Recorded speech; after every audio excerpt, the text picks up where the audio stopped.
So,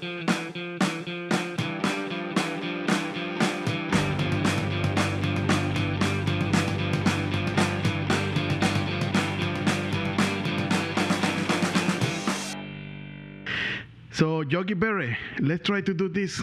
Let's see if we make it happen, man. How are you, brother? Hey, I'm good, man. How are you? Good. It's been a minute, right? Dude, yeah, since I've seen you, a decade. Probably, yeah. Um, I gotta apologize in behalf of both of us that I'm doing my first time Zoom recording, and I'm not sure how if it gonna work perfectly or not. So let's see, bro. Let's see.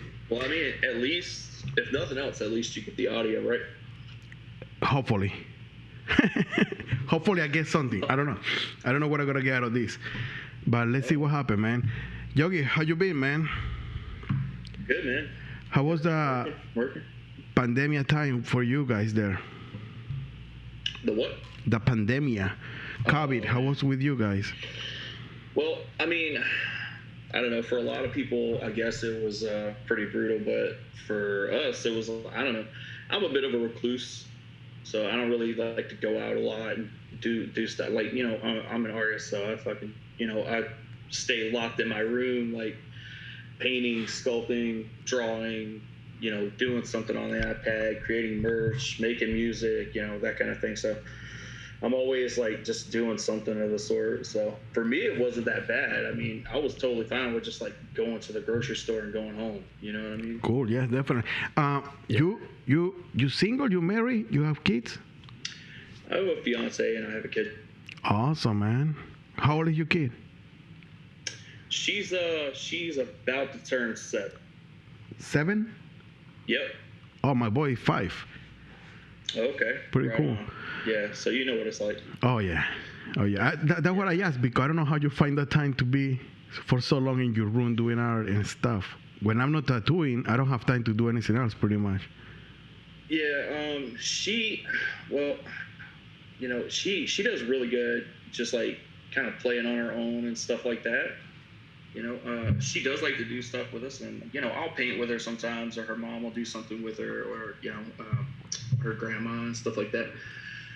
But yeah, man, I don't know. She just chills a lot. You know what I mean? She's a good kid, dude. She's not like super rowdy, super crazy. You know, she's good, man. She just hangs out, dude. Cool, man. So Yeah, for the people that don't know you yet, there's not many people. Yogi Barrett is an amazing tattoo artist that one day decided to mix traditional tattooing with realism in color and create those fucking crazy tattoos that has so much saturated flat colors next to realistic color tattoos and definitely. So how that happened? What make you come to the style? So the mixed style thing happened like basically it was kind of born out of laziness a little bit. I remember the first one I did, I was doing a realistic skull, and basically there was like a part of the skull I didn't want to do because I knew it was going to take forever, and I was just like, man, I wish I could just like throw a traditional rose right here or something, you know, just you know, being sarcastic. And my buddy was like, go for it. I was like, all right, you know, and I did that, and just the contrast between the two styles looked really cool. And then from there, just kind of, I wanted to run with some other ideas. I started putting together some more concepts, and then you know, just started doing it. It started taking off, you know. Yeah, people start requesting, I guess, right? When people start seeing the posts. When people what? People saw the post that you did about the couple first one, and then they start requesting it because you went in a run with those. Yeah. Like you did a lot. Yeah, I did do a lot. I got a lot of flack for that in the beginning, man. Like it wasn't like, oh man, this is super cool. From the tattooers, they were like, you know, they're like, dude, you can't put that shit together. Like, you know, like they were going in, bro. I was getting made fun of a lot, like, but yeah, man, I thought it was cool. Every tattoo kind of, every tattoo that you do has like a lifespan. You know what I mean? Like, it's only gonna last so long, and so I mean, they're all gonna look bad eventually. So fuck it, man. So you think that you were getting some heat for the style because you were mixing the realism and the traditional? Yeah, it wasn't a thing. There were a couple of guys that did one or two, back in the day before I did it. I always tell people, I don't take credit for like inventing the style, but I do take credit for kicking that door down. You know what I mean? Because, there were a couple guys that did it, but they say innovation is rewarded, execution is worshipped. You know what I mean? So they innovated it and they get the credit. But, the worshiping part comes from like great execution. And because I wasn't like trying to be, one of these, specialist tattoo artists, I didn't just want to do traditional, and I didn't just want to do Japanese, and I didn't just want to do realism. I kind of liked everything. It kind of made me well-rounded with everything. So when I put the styles together, neither one was lackluster from the other, right? Like, they both looked like they were on the same level. It almost looked like a really good illustrative guy got with a really good realism guy, and they did a collaboration. Like, neither style lacked anything, right? So I think that's more so what kicked it off than anything, was the fact that I could pull it off well on both sides. Yeah, I gotta agree with that, man. What I would say I like a lot about that style when I first saw it, or when I kept seeing it from you, and I showed to a lot of my clients. Even I tried a couple of times, inspired by your work. It's not like something I want to do all the time, but it's definitely look interesting and fun. Yeah, you definitely don't want to do it all the time, dude. I'm getting burnt out on it. I'm trying to get away from it a little bit. You're still doing it? I still do it, yeah. But that's all you do? No. I'm trying to get away from it, Okay. But I do probably, one a week, one every other week, something like that. Yeah. Cool, man. Yeah, no. I'm sorry, I didn't mean to cut you off. What were you? No worries, you man. Tried a couple? Yeah, I tried myself a couple of times. I think just recently I did something similar to that. I don't remember. Maybe after we start talking about doing the podcast, that the style came back to my memory, and I felt the itch to do it again because I like it, man. And Thank you. I'm not a big fan of, like, what happened when people start doing realism in color? Everybody starts saying that won't last because it was not traditional. It has not the black and all of that. But it proved that it's been lasting very well. I seen some old tattoo from Nico Hurtado, and in life I saw a couple of Dimitri tattoos that have over 10 years, and they look sharp, as good as any other tattoo as good as any other well-done tattoo will look after 10 years, let's say that way. Right. And but still the hate, let's say, keep going with some groups, tattoo have to be in this way and you have to do just this. I never been too much into that, there are certain rules that you have to respect for the tattoo to last, but once you respect those rules, you can go crazy and bend them back and forward. Yeah, those are probably the only rules in the tattoo world that I really broke. Because I just wanted to do everything. But I don't know. Right now, I think everything is just kind of I don't know. I think it's kind of at the pinnacle of tattooing right now. And I think that right now we have the best equipment, we have the best pigments, and the best tattooers right now. So I think that, well, as far as skill goes anyway. So I think that the tattoos that are being done now, like the realism tattoos that are being done now, we're going to have to see these tattoos in 10 years to like really, know. Yes. Whether or not these kinds of tattoos can really last that long. Because, I mean, this is the best that's ever been done, so we need to see it 10 years from now. Definitely. Does that make sense? Yeah, definitely. There is people exploring new stuff. There are tattoos that you can see right away that, oh, this will never last. But in the same style, there are tattoos that you can say, okay, this one, even though it's the same style, it seems like it's gonna last very well. Like watercolor tattoos. You see some watercolor tattoos that right away you're like, oh yeah, no, this tattoo is gonna last. You know, the color is super saturated, it has some blacks, whatever, you know, the contrast, it gotta stay. But there are some other ones that you notice that people wash down the ink so much to create that effect of watercolor. Those you feel like it won't hold a couple of years, it's gonna be gone. Yeah. Small tattoos, single needle, those single needle small tattoos, the same. Some of them look like super solid, and some of them look like yeah, they won't last. Yeah, I think a lot of us are guilty of that sometimes. You know what I mean? Like, nobody's ever perfect. But I mean, I've seen, you brought up Nico, so we'll use him as an example. But I've seen some tattoos from Nico, years later, where like he packed like one giant solid field of white for whatever, and it just like, tattoos like that, and it was just like, dude, what did you do that for? Yeah. Like, that shit's not gonna hold, and it didn't. But same thing though. I mean, I have. I still do it to this day. Sometimes, like, I'll look back at the tattoo I did, last week or whatever, and I'll be like, oh, man, probably should have done some stuff different on there, Yes. But, it's all right, man. But I would say if nobody was experimenting and trying to break the boundaries, tattoo still will be just solid black lines and red. That's all. You know what I mean? Absolutely, man. Absolutely. You got to try it. Everybody, have to try. It's kind of, everybody should kind of play safe and try little by little, not be such a big jump. You know what I mean? So at least we guarantee some of the tattoo stay there in good condition. That's what I try to do. I try to, push it a little bit here and there. But I am known to be fearless also. You know what I mean? Like when I was starting out, somebody was like, "Yo, you need more black." And then after you're done with it, you need to put more black. You need fucking black.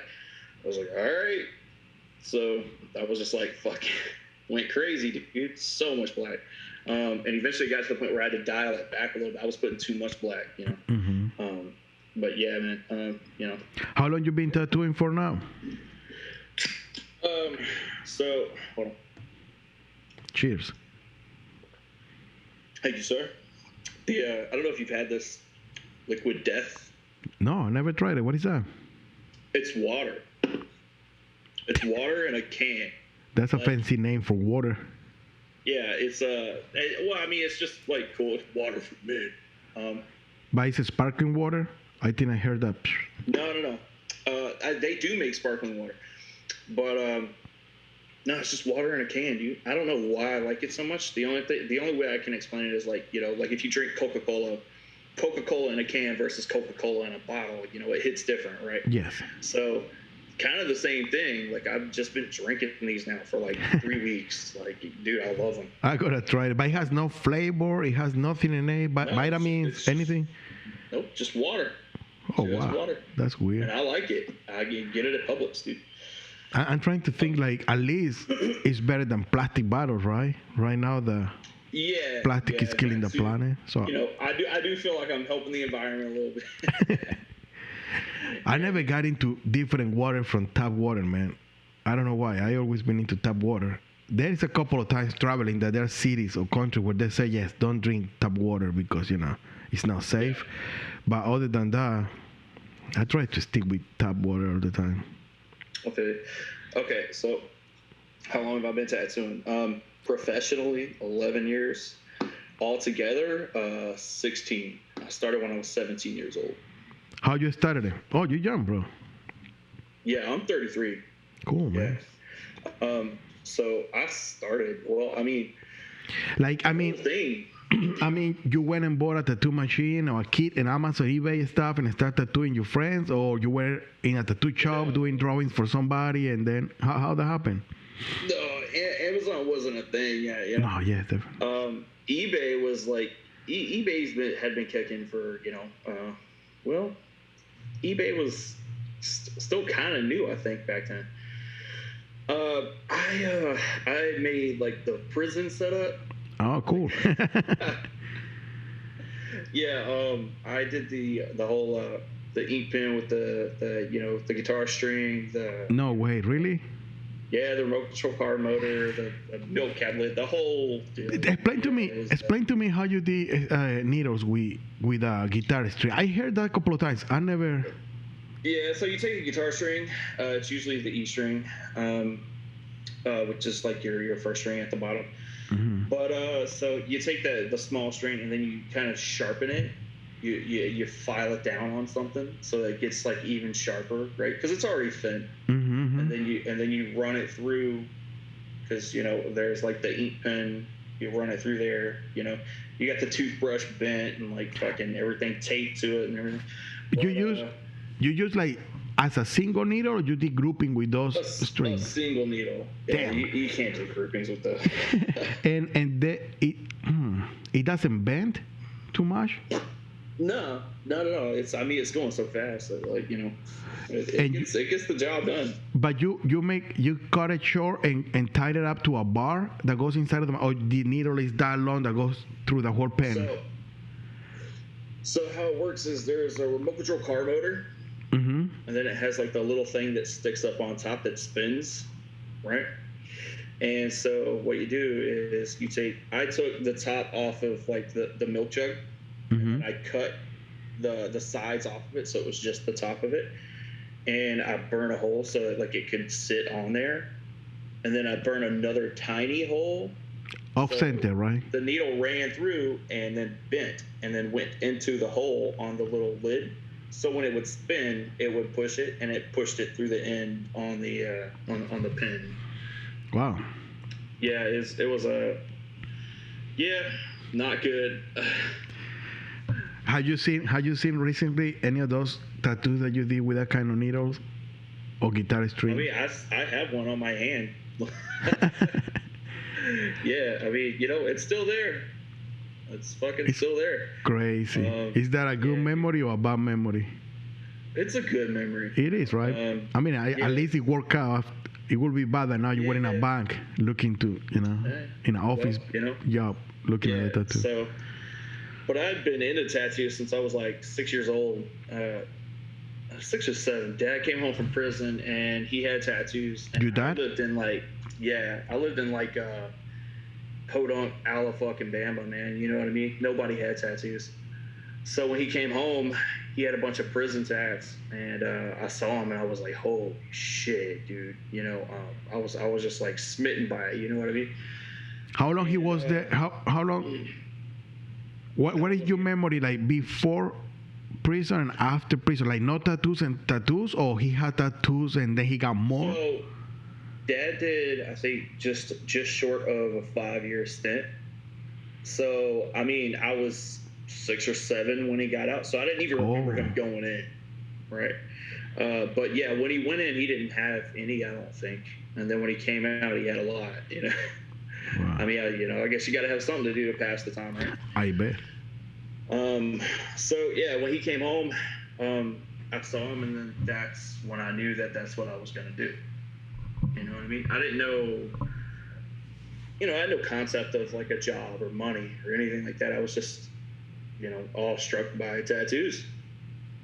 Just had that, that X Factor connection. If we drove by a tattoo studio, I was in the glass. You know what I mean? I had to know what was going on. You know what I mean? I was obsessed.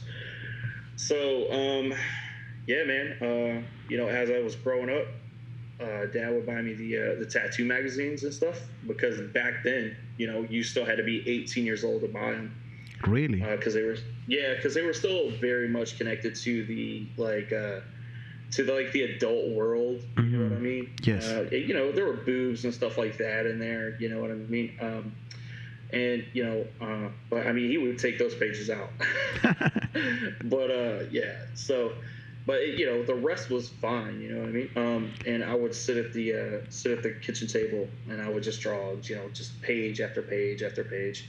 And so when other kids were drawing like Pokemon and Dragon Balls, I was drawing like spiderwebs and 8-balls and reapers and roses and skulls and How old were you? Still like 6, 7, or bigger that was already? a little later. I was probably like 10, 11, 12, that kind of thing. You know what I mean?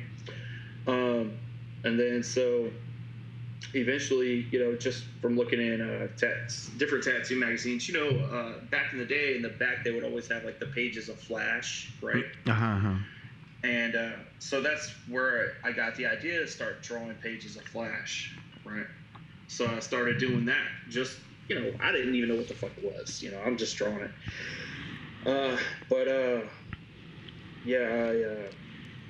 I decided, because I wanted to make some money, right? So when Dad died, my family sent me to live with my mom in Florida. So I ended up in Florida, and she wouldn't let me work until I got a job, or she wouldn't let me get a job until I graduated high school. So I wanted to make some money, because money was like, irrelevant in my life, you know what I mean? I grew up real poor, not very much, so, $30 was a lot of money, what I mean? So what I started doing was I started taking these pages of Flash, and I started going around to local shops, and I started selling tattoo Flash as a teenager. I would go to these shops and be like, "Hey, do you guys want to buy some of this?" And and this is how poor I was growing up. Like, so we never had like a computer, right? So we never went to places like, I didn't know places like Staples and Office Depot existed. I'd never been to one, right?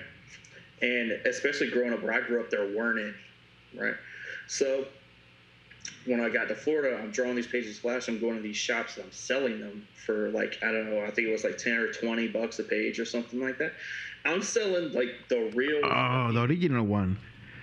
Yeah. And I'm just like redrawing more, right? The idea of making copies never fucking occurred to me because like I had never had a computer and I didn't know that you could go to Staples and they would make copies. So I'm selling the real Flash, and these guys are buying it, $10-$20 a page or whatever.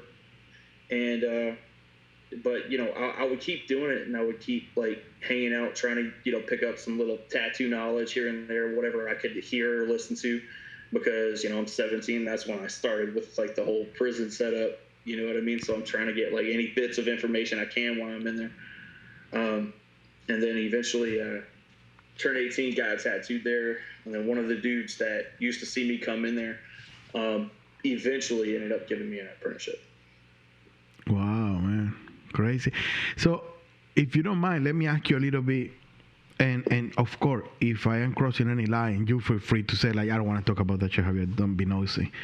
But my point is that I got a little confused when you said you were growing up in Alabama, and you were living with your father after he came out of prison. You said that, right?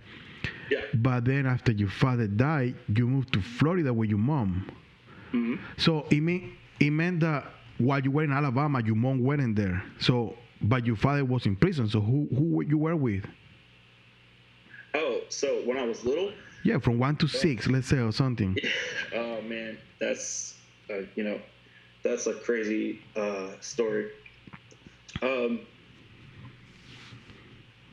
don't know if I should tell it because it can't. No, I mean, yeah, definitely. It came out to my mind when you were talking. I didn't want to just let it slide, like I didn't care, you know. Right. But if you don't want to talk about it, bro, it's okay. Well, no, it's not that I don't want to talk about it. It's just that, like, all right, so I'll leave out the details. Yeah, so definitely. That's what we'll do. So I was with my mom in Florida, and it wasn't going well for my brother and I. Older brother? Younger brother, half brother. It wasn't going well for us as kids. This is the part where I'm like trying to choose my words carefully because like I'm not trying to like bash mom or anything.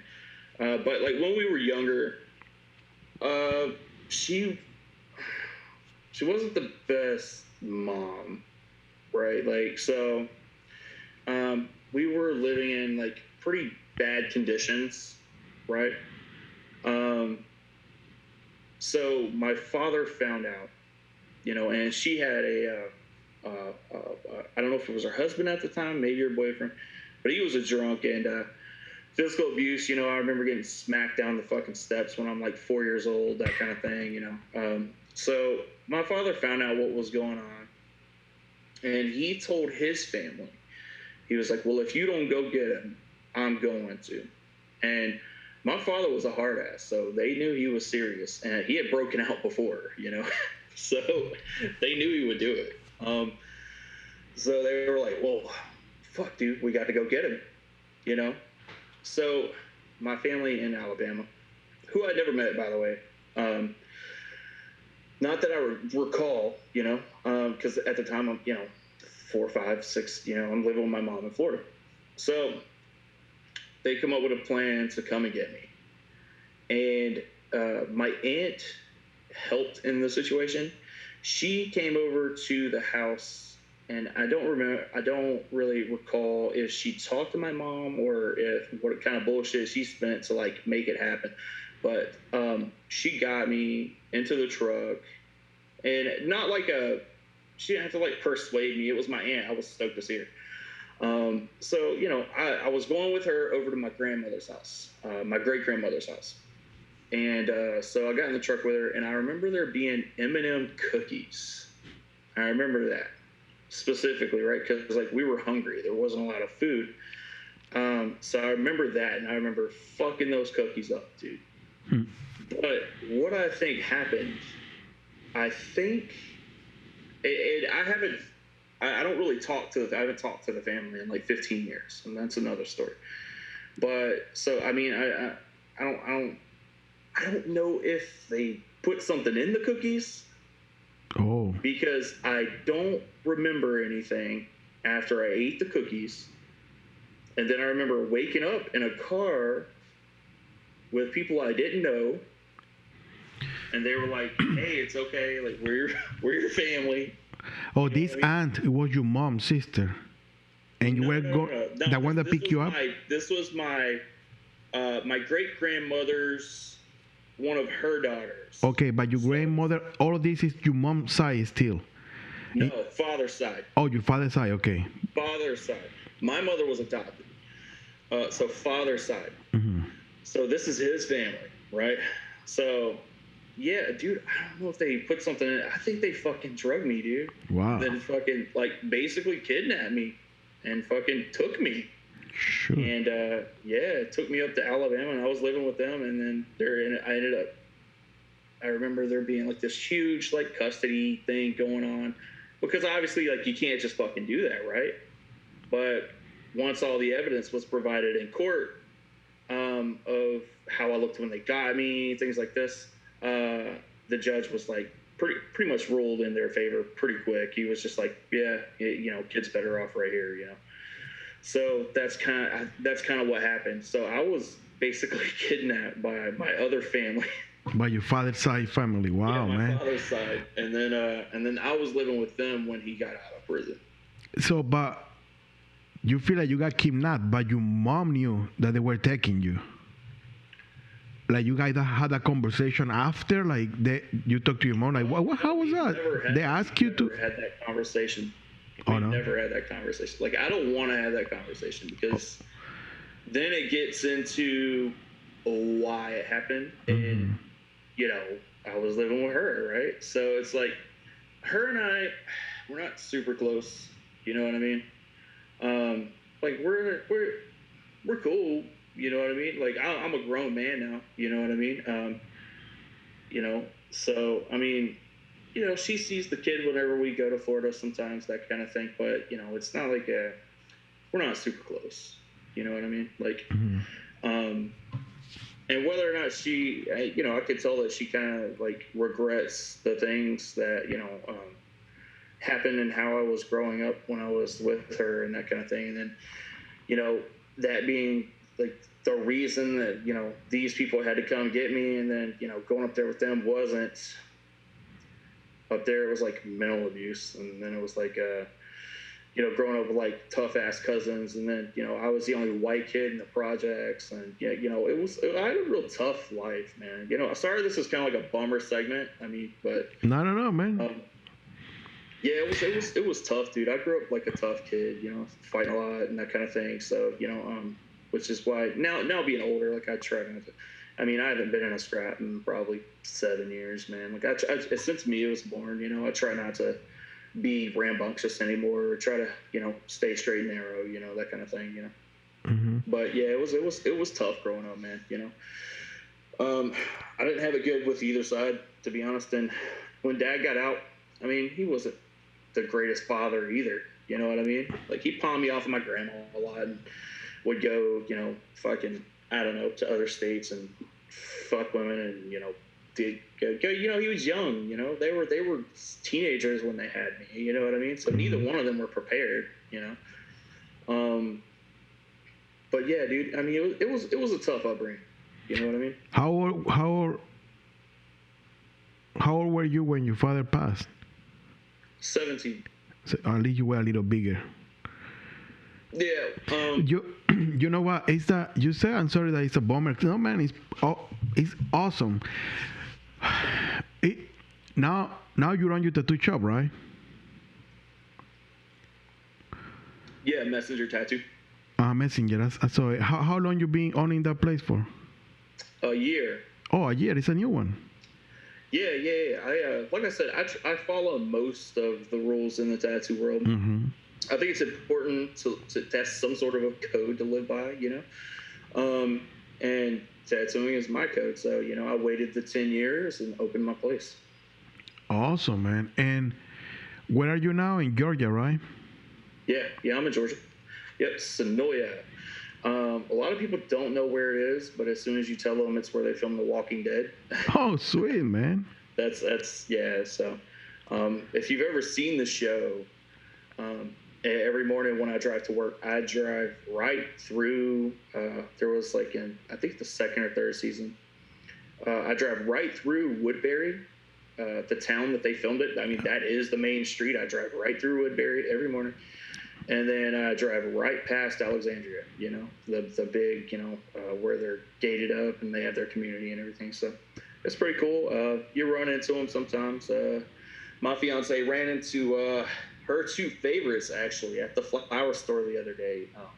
Daryl and Negan, which is Jeffrey Dean Morris and Norman Reedus. She ran into him at the flower. She tried to play it cool. She's all like, aren't you guys on that show? And, but yeah, she was, I guess she was fucking talking about, I don't know, pineapple sage or some shit with Negan for like 15 minutes. Like, they were just hanging out. Like, I was like, what is happening? That's cool, man. Yeah, you'll run into them down here. They're filming right now. The other day they had the one of the main streets all blocked off. They're filming a scene and stuff like that. You ride through there and you see them acting and stuff. It's crazy. Wow, pretty cool. Like, a lot of people, man, it's in bad places in their own life. A lot of young people don't know what to do yet with their life, or worse yet, a lot of people is hopeless, feel like if you are born in certain environment or raised, in certain environments, you fucked for life. And you prove that that's not true, you know what I mean? And a lot of people that I interview or friends that I have around, I've been hearing similar stories, they come from shitty backgrounds or poverty or whatever. Yeah. And they reinvent themselves, let's say it that way. I don't know if that's corny or whatever to say. I use that word that comes to my mind, the expression that I learned. Yeah, that's a good word. They reinvent themselves, yeah. But it's not really bummer. When you say it's bummer, it's actually kind of inspiring. You know what I mean? No, it's. I get that, but at the same time, like when you're on a podcast and you're talking about stuff like that, it's like it's a bummer segment. I'd rather like have fun and laugh, but I don't know. It's part of the story. I mean, that's what we're doing, right? We're talking about stuff, so Yeah, that's part of the idea that when I decided to do the podcast is to be nosy. Pretty much to get into people's life, you know what I mean? Like for me, it's very interesting seeing or getting to know how people started it in their own path. It doesn't necessarily have to be about tattoos. It can be whoever I'm talking to, artists or Sure. professionals in economy or whatever it is. Everybody starting in different, Yeah. Yeah. from different starting points. Sorry for redundant. No, you're fine. And it's cool to know, it's just cool to know how things happen, again, might inspire some people, definitely inspire me, and also I love, getting to know better my friends, because Yeah, man. I mean, it was a lot of work, man. I just knew that, like, I don't know, growing up that way, I couldn't wait to get out. Like, a lot of one of the phrases I heard a lot, because I was pissed off when I was younger, right? Like, I was upset that, like, I had to grow up for that. Like, I'm very, like, a prideful person, and whenever you got to walk next door to the neighbor's house and ask them for eggs in the morning so that you can have breakfast. It's it sucks, you know what I mean? And it's part of what drove me so hard, dude. I just knew that I was gonna do everything I could to get as far away from that place as I possibly could. yeah, you took that energy, right? You took the energy that was causing in you the frustration, probably, or sometimes even feeling a little bit ashamed or whatever, and you took that energy and put your mind into, I have to get out of this stage. I have to do something to change this moment. Yeah. And then you use it as energy, as a gasoline to push yourself, right? Yeah. Yeah. I just knew that I couldn't. I was working for my kid before I had her. You know what I mean? Like, I just knew that, like, hey, one day I would have kids. I didn't think it would be so soon. But, I knew that one day I would have kids, and I was just like, there's no way I could let my kid grow up the way that I grew up. You know what I mean? Yes, definitely, man. I couldn't do that, dude, and I don't know if it was just a different era or what, but looking back, my father's gone, but, my mother's still around, and, like, I just don't, like, I don't know if he would be ashamed or, I know that my mother's ashamed, but, it's just like, I would never want to look back and be ashamed of myself, and because, like, I didn't do the best I could for my kid's situation. Oh, when you see that a change, you mean of themselves, not of you, as you became, but more of themselves, yes. of the acts. Yes. Yeah. Because, I mean, dude, it was bad. There was some tough fucking times, dude. And it was just like, I look back and I'm just like, I don't know how anybody could just, like, you can't have any pride on how you raised your kid. You know what I mean? And, like, and it's broken there. You know what I mean? Like, I still, there's a couple cousins I still talk to, and, like, I hear about how the family's doing and stuff like that, and they're having kids, and they're just being born right into that same fucking thing, Wow. That whole don't get above your raising thing, you know what I mean? Because, like I said, I was upset that things were the way that they were, and that's what they would say to me, like I was being ungrateful or something. I was like, I'm not being ungrateful. You guys just you're fucking lazy. You know what I mean? It's like, like, don't get above your raising. I was like, which basically what they're saying is, don't go thinking you're better than you are. This is what you are. You know what I mean? And I'm just like, I can't fucking wait to get away from you people. You know what I mean? I know. I didn't understand it. Yeah, that's weird, man. That's a weird way to approach the war, and I've seen it in different places where people kind of sometimes it's not even in a bad way, but the advice is the same. Like, just the advice is kind of understand the limitation where you are and don't trying to break it because you're gonna be unhappy or something like that. Just respect what your culture and your group and keep it. Help to maintain as it is. Don't dream we're going out of this way because you are full. And it's such a bad advice. And sometimes it comes from the right place. Sometimes our parents or I don't know, adults in the family don't want to make the kids suffer, because sometimes being in the comfort zone is secure, is safe. It It's is redundant, secure, but but it's such a that's where, bad advice, man. yeah, but that's not a bad thing. Like I think if I were raised in a place where things were more secure and we didn't have to move because we couldn't pay the fucking rent and things like this, right? I think that if I had grown up in a place where things were more stable, like I don't think I would have been any different. I think my drive would have been the same because I found what I love to do. And I think I would have probably even been a better person because I'm a little fucked up because of all the things that happened to me. You know what I mean? Yes. It's like, like my kid, she lives a plush life compared to, how I grew up. And, but that's one of the worst things about coming from any sort of like upper middle class, upper family, however you'd like to put it, is that, I'm going to teach her to work hard. I'm going to teach her to be ambitious. I'm going to teach her to be smart. I'm going to teach her about money. I'm going to give her the plays off of my own beats, right? And the worst thing about it is whenever she goes out into the world and she works hard and she gets something for herself one day, people are going to look at her and say that she didn't earn it because she came from somewhere where money already existed. You get what I'm saying? I get what you're saying. That's the thing that she's going to have to deal with, right? Even though it's not true. Mm-hmm. Like I don't plan on just giving her the world, but giving her a leg up for sure.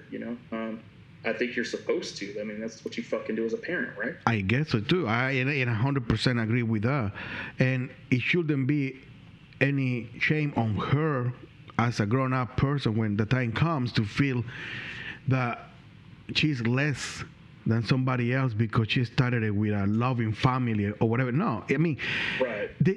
The broken kids come from all kind of backgrounds. The people that is not. The people that is not incentivized, how you say, incentivized, sorry, yeah. To move forward and grow in life, is not because they grow up poor or rich. It's just people, Yeah. We all are a mess, So there is people with money that grow in families well put together with money, that they also, keep the tradition. They keep working hard and moving forward in life and raising other good families. At the same, there are rich people, kids that they grow as an asshole. But it's not because they were rich. It's just family environment, how they were raised. Right. Yeah. Yeah. There's plenty of bad people who have money. You know what I mean? Like, yeah, and there's pretty bad people that is poor. It's the same. Bad people that don't. Yeah. Yeah. So there is people with no money that is not incentivized to try to, right. evolve for something. There is people with no money that try, but it's hard for them to do it for lack of tools or whatever it is, because that's kind of another reason that I wanted to do the podcast somehow, or kind of the same reason that I mentioned. Yeah, the lack of tools, or that kind of thing. These days, I mean. But when I said tools, if you have a smartphone and Wi-Fi, you can make money. Yes, but the point is that it's so hard sometimes. For example, with that, it's hard not knowing how to. That's the point, And of course, there is people, and you can Google it and you can research. Still, it's not easy.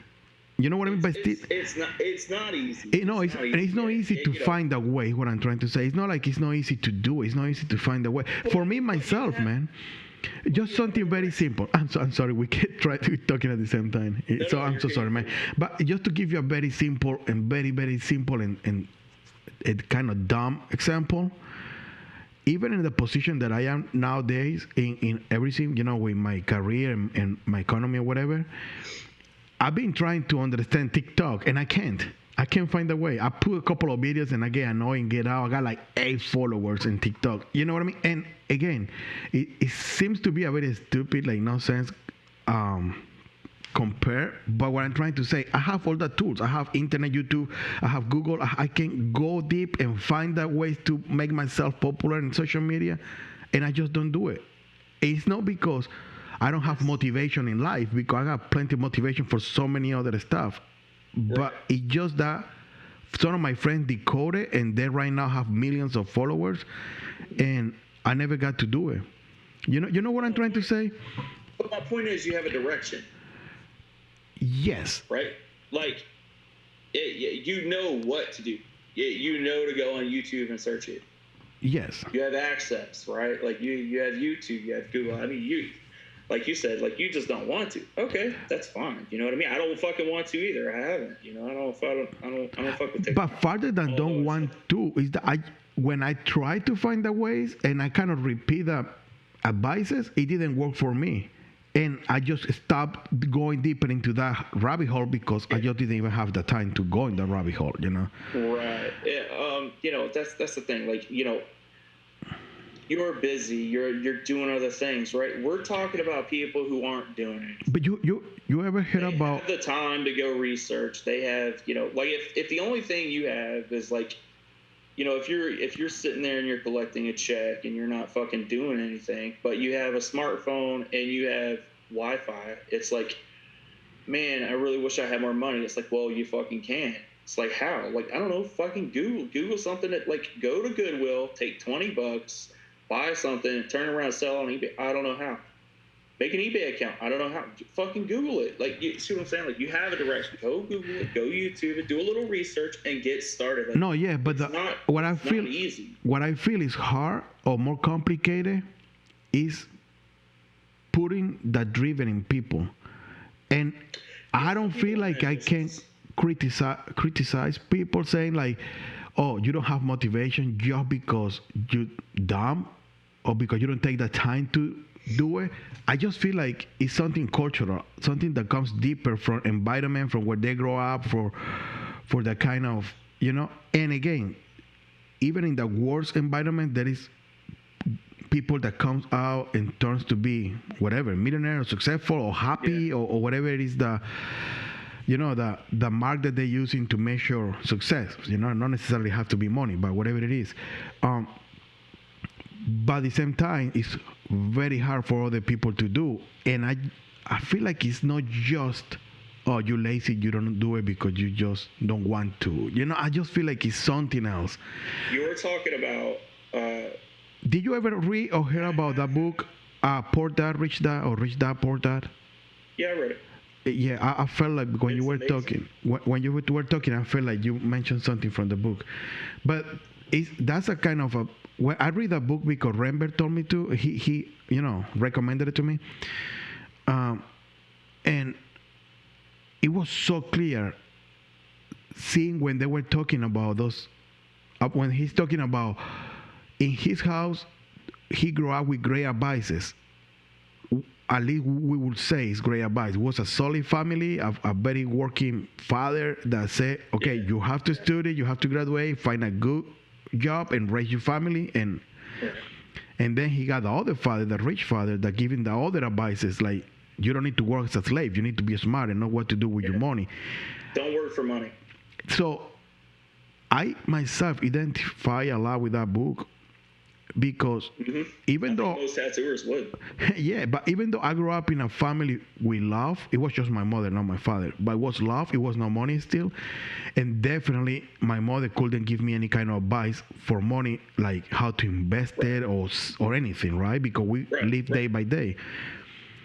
So then I grew up, and even when I finally have money, extra money, not the money that I have to pay my bills, but the one spare money, I never knew what to do with that. And yes, I've been trying to find ways to invest, to try to, you know, do something that, what if one day I cannot tattoo anymore? What will be my backup, you know? Right. And it still is hard. And I've been doing it for 5-6 years, and it still is hard, you know? Yeah. Just because that cultural teaching is not in me since I was little, for me to just understand it. And the path that I follow, it was 100% as an artist, trying to paint and not caring about money too much. Yeah. And then when you're 40, and then you're like, okay, I now have a 5-year-old son, right? I'm 44 with a son. Now I need to do, maybe leave something behind. Either some money behind or education, good education. Yeah. And And I strive every day trying to put together what will be the best education I can leave for my son. And I got so far like, okay, good morals and love. I should teach him for sure and demonstrate to him good morals and love, and driven and respect, and you know what, that fall into morals, but like that driven, trying to pursue your happiness, whatever it is, trying to explore and find ambition, but up to a certain point that doesn't become greedy and make you unhappy. My favorite tattoos that I have are my knuckles. They say dirt poor ambition. What they say? Dirt poor ambition. Dang, how you got all of that in your knuckles? Let me see. Okay, say something so the camera point at you. What? Say something when you put a finger so the camera. Oh. It really shows me. Oh, okay, I can see. Oh, wow. Dirt poor ambition. Dirt poor. Wow. Cool, man. Yeah, dude. Like, that's the other thing too. You got it. I mean, some people are comfortable, right? So for them, the simple life is good enough. And that's okay. You know what I mean? Like, if you're a person who's like, all right, living check to check and not working and not doing anything, well, I'm not talking about you. You know what I mean? I'm talking about the people who want to get out and they make excuses. I'm like, don't make excuses, dude. Like, go figure it out. You know what I mean? You think it was easy for me? Dude, I was homeless. I slept in my car. You know what I mean? Like, I fucking, like that shit was hard, dude. Mm-hmm. And like, figured it out, like I just like, you got to keep going. You know what I mean? Yeah. Yes. If you're going to pursue something, pursue it, man. Yes. Yes. So basically, we can say that we understand it's hard. It doesn't mean it's impossible. And it might be harder for some people, but the whole point is you have to try to do it, because otherwise it won't happen, whatever it is, right? And I don't understand, like, why not? You know what I mean? Like, fuck it, dude. Like, what else are you doing? It's like, I'm more of a capitalist than anything. I'm all about, like, people helping themselves, that whole fucking Jeff Bezos could end world hunger. I'm like, well, you could have ended hunger for the fucking 5 homeless people you passed tonight, but you didn't fucking fork up your money, you know what I mean? It's like, dude, it's not his job. Mm-hmm. Fucking figure it out. Definitely. If you want to make $1 billion and fucking, solve world hunger, like, go for it, dude. You know what I mean? He gave you Amazon. Shut the fuck up. All right. Are you into music? You play, right? You play guitar? Yeah, I've been playing guitar. I can see a bunch of guitars behind you. Oh, yeah, they're back there, yeah. I've been playing guitar for long as I've been tattooing. I started when I was 17. Yeah. Oh, yeah? How that, like, just as a hobby? Yeah, that's how it started. When it started?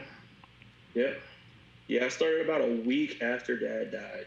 You know what I mean? I got to Florida, and there was a guitar there, and I picked it up, started noodling around on it, Mm-hmm. And then I just kept playing, you know what I mean? I liked it, so. Have you ever played with bands or anything like that? Yeah, I've been in bands. Yeah. Cool, man. Yeah. Are you playing right now? Any band? No, but I did just bring on a guy who was a drummer for a few of the bands that I actually have in rotation pretty often, actually. He was the drummer for some of those bands, and so he and I are doing something, so that's cool. Awesome, man. I always been so amazed by music, man. And I know everybody say I love music. Yeah, I do love music too, but it's just amazing. For me, it's like magical. Like, you can take the same guitar that I take and I just make noise out of that, and people make music, with the same 6 strings, and you can make so much out of that. Yeah, man, it's cool. I like it. It's a good outlet. Yeah, man. Something to bang around on whenever I'm, feeling frustrated or whatever, I tried to play music when I was young, but I'm not good. I don't have that ear, I would say. So my friends teach me. I was playing bass guitar in a local small band when I was little. And my friend teach me what to do. Like, put your finger there and do that and repeat and follow the beat of the drum, whatever, right? And I try, man, to memorize and do it, but I was never good. I couldn't be that. My friend, he can just listen to the music and like try with the guitar, and then it's like, oh yeah, it's a E, oh yeah, it's a whatever, a D, oh yeah, I got it, boom, boom, boom. And he can come out with a song in 2 minutes, and I never got that, man. I cannot like tune a guitar, let's say, or a bass or whatever. I cannot tune it like boom, boom, boom, boom, boom. No, for me it sounds different. Always, never sound the same. I cannot. I know that rules. Put your finger in the fifth and play it, then the seventh or whatever. I know that rules. I know how to do it. I know how you should do it. I can find too much sounds on it, man. It's incredible. Yeah, man. That was that's something that took me a long time to figure out. Actually, was the tuning of the guitar. Being able to do it by ear. That actually took me a long time to get the hang of. Probably like the first year that I played guitar. It probably took me the whole year to like really get the hang of like being able to like hit a string and then hit the next one on the fifth fret and like tune it up. You know. I just could not figure out how to get the sounds to go together, but eventually I got it. Yeah, man, it's super cool. I wish I put more time into it. I'm not 100% sure if, and I talked about this with many people, and it's so divided, the opinion, that I don't know what to believe. But I don't know if there is an ear for music, let's say that way. As people say, there is artistic capability in people, like, oh, you draw because you were born with that, people say. I don't know if I should agree with that, because I've been struggling my whole life to draw, and I can somehow draw now or paint, but I struggle out of doing it for many years, you know, and still I'm not as good as other people, you know. It probably will never be. But I'm kind of the same way. I really have to rough it out. Yeah, it's. I wonder if music is like that. Like if I take a guitar and really put that time, I will learn, or if I never learn because I didn't put that time, I have like a guitar and a bass and stuff like that, because I always wanted to kind of to put more time into that, but I never do. So I'm not sure if you put the time in, you'll figure it out. Yeah, when I was very young, probably not very young, but probably 17 or something, I got sick with hepatitis back in Venezuela. I was very young. I went for vacations to a very unhealthy place. Anyway, I had to be in bed for like a month. I don't remember. For a long time, I had to be in bed. You know, and my friend came over and teach me the basic chords of guitar and let me use his guitar because I got nothing to do. And then I learned them. You know, I learned them. So I know all the basic chords in guitar. I probably still remember them. Yeah. The minors and the regulars or whatever. But that was it. I know how to put my fingers, but I cannot make music with that. That is weird. I don't know. I wish I know. I wish I know, because I really love it. Yeah, dude. I don't know. You gotta put some time, man. That's all. Yeah. You know, you'll get the hang of it. Yeah. Yeah. My son seems to be more interested in music than drawing. Like he got art supplies around, and he takes them and make a couple of, scribbles or whatever, and stop. But I have a piano for him in the house, like a small electronic piano, keyboard stuff. Yeah. And I have a big piano in the shop. And when he goes there, he sits and starts like playing with the two hands, and you see like how he's kind of looking for the sounds and put his ear to a side, and he put a lot more enthusiasm into the piano than into the drawing stuff. But who knows? He's very little. I just have the things around for him to experiment with them, and see what happens. Yeah, I think the kid wants a violin. She does violin? She plays? She wants one. Oh, she wants one? Yeah, man. Yeah, she wants one. She's been obsessed with like watching violin videos, so I'm probably gonna get her one for her birthday. That could be cool, man. Yeah. I don't know what he's gonna do when he's bigger. Yeah, she's into music. She's into art. She's gonna be she'll be a lot like me probably. Is that good or bad? No, it's a good thing. Oh, okay. She'll spend a lot of time like in her room by herself, just probably noodling away, just doing art or whatever, Yeah. So how many days a week are you tattooing right now, man? 3. That you normal? That what you normally do? Yeah. 3 days a week? Yeah, I went to 3 days a week to try to get a little more longevity out of like the second half of my career. Because the back and the hands and stuff like that.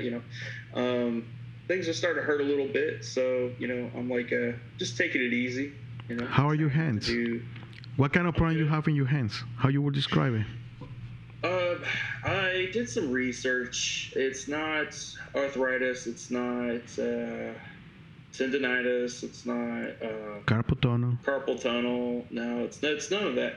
Basically, like the thumb pad right here, that right there. That's where I get pain.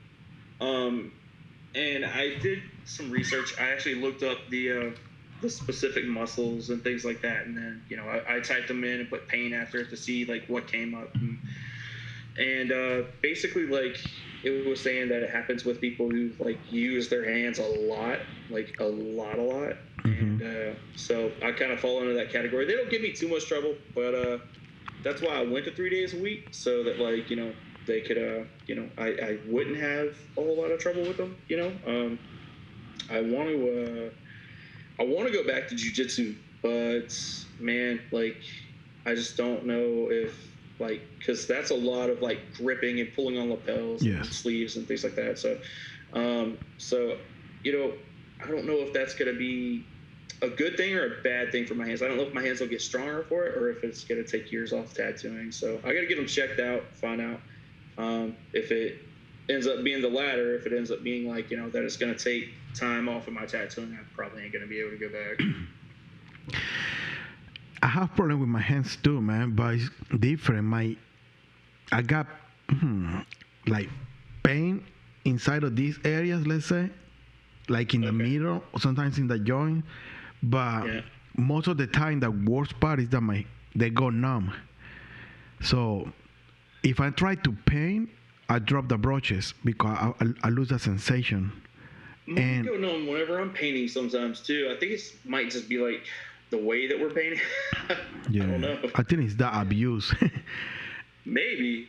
With that tattooing, I never drop my machine, but sometimes it gets so numb that I have to kind of put the machine on my hand above the trail and kind of open and to let the machine fall. Let's say it's just numb, It's super weird, super annoying. They did a lot of stuff. Also, it's no arthritis, it's no, I don't know, rheumatism or whatever they call it. They did a bunch of stuff, and it's none of that. Carpal tunnel, they did a bunch of tests with my hands. It didn't show. I feel like when I eat... Pressing on a nerve? Yes, but might be in the back, in my back, in my neck area or something. It might be there. Tattooing, yeah.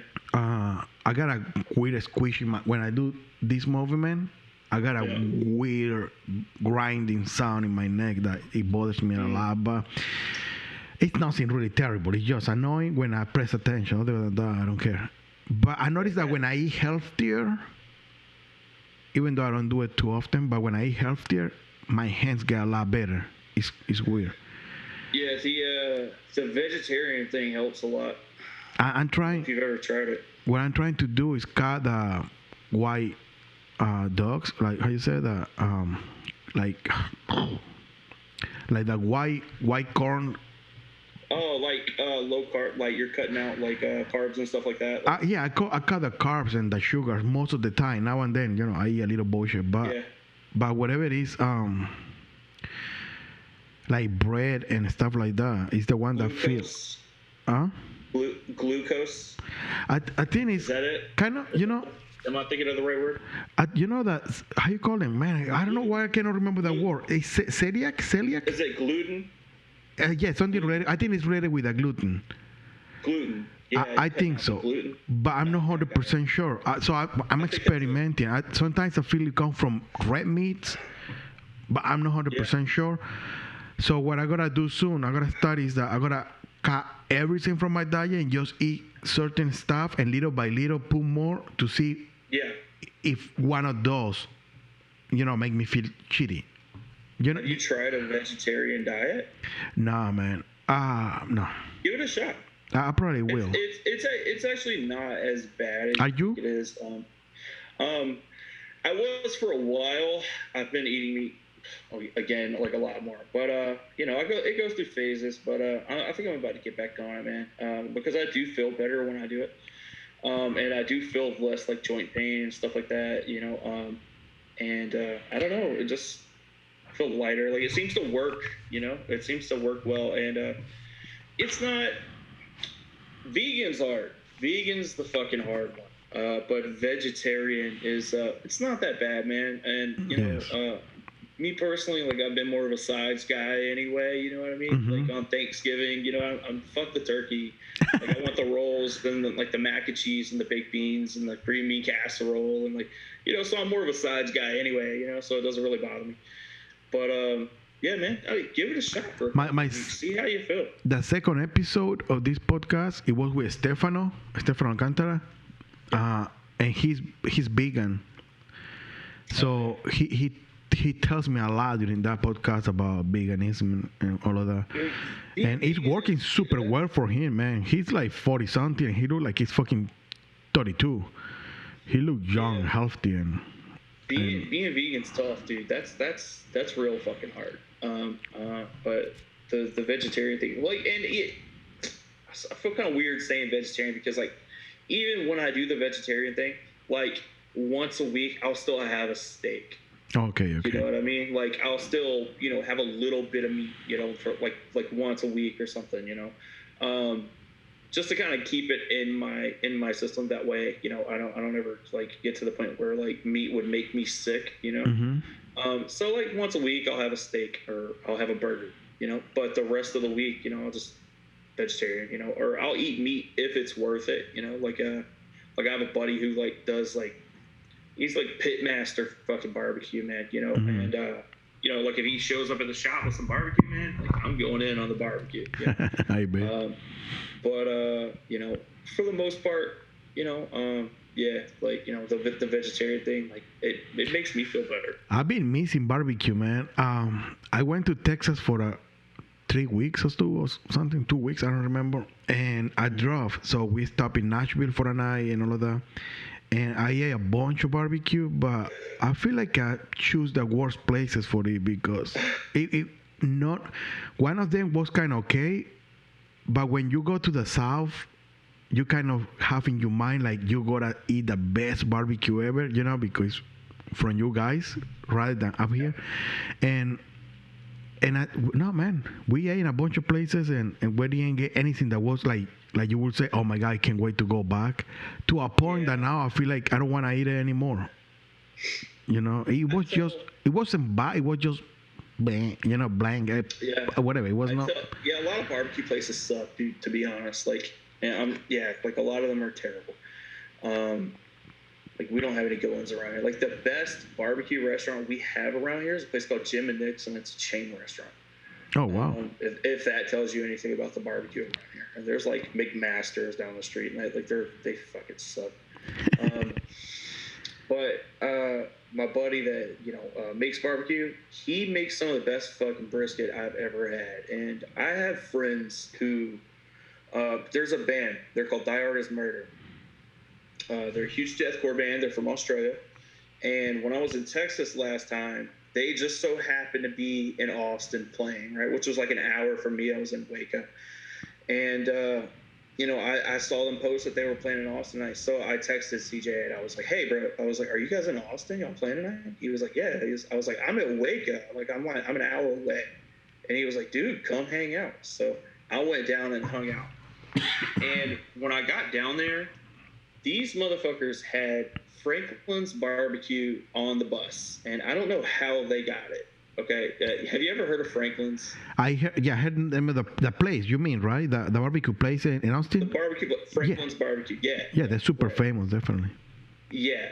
Okay, so people start lining up at Franklin's barbecue every day that they're open at like 4 a.m. Right. These people fucking there's a line starting at like 4 a.m. waiting for their barbecue when they open. And when they're out, right? Mm-hmm. And I went out there and they had it on the bus. And I was like, how the fuck did you guys get this? And they were like, dude, we're on like some kind of celebrity list or whatever. I was like, how is a fucking deathcore band on a fucking celebrity list? And they were like, dude, we don't know that, but like they got us on the list. And I was like, that's fucking. They were like, you want some? I was like, yeah, I want some.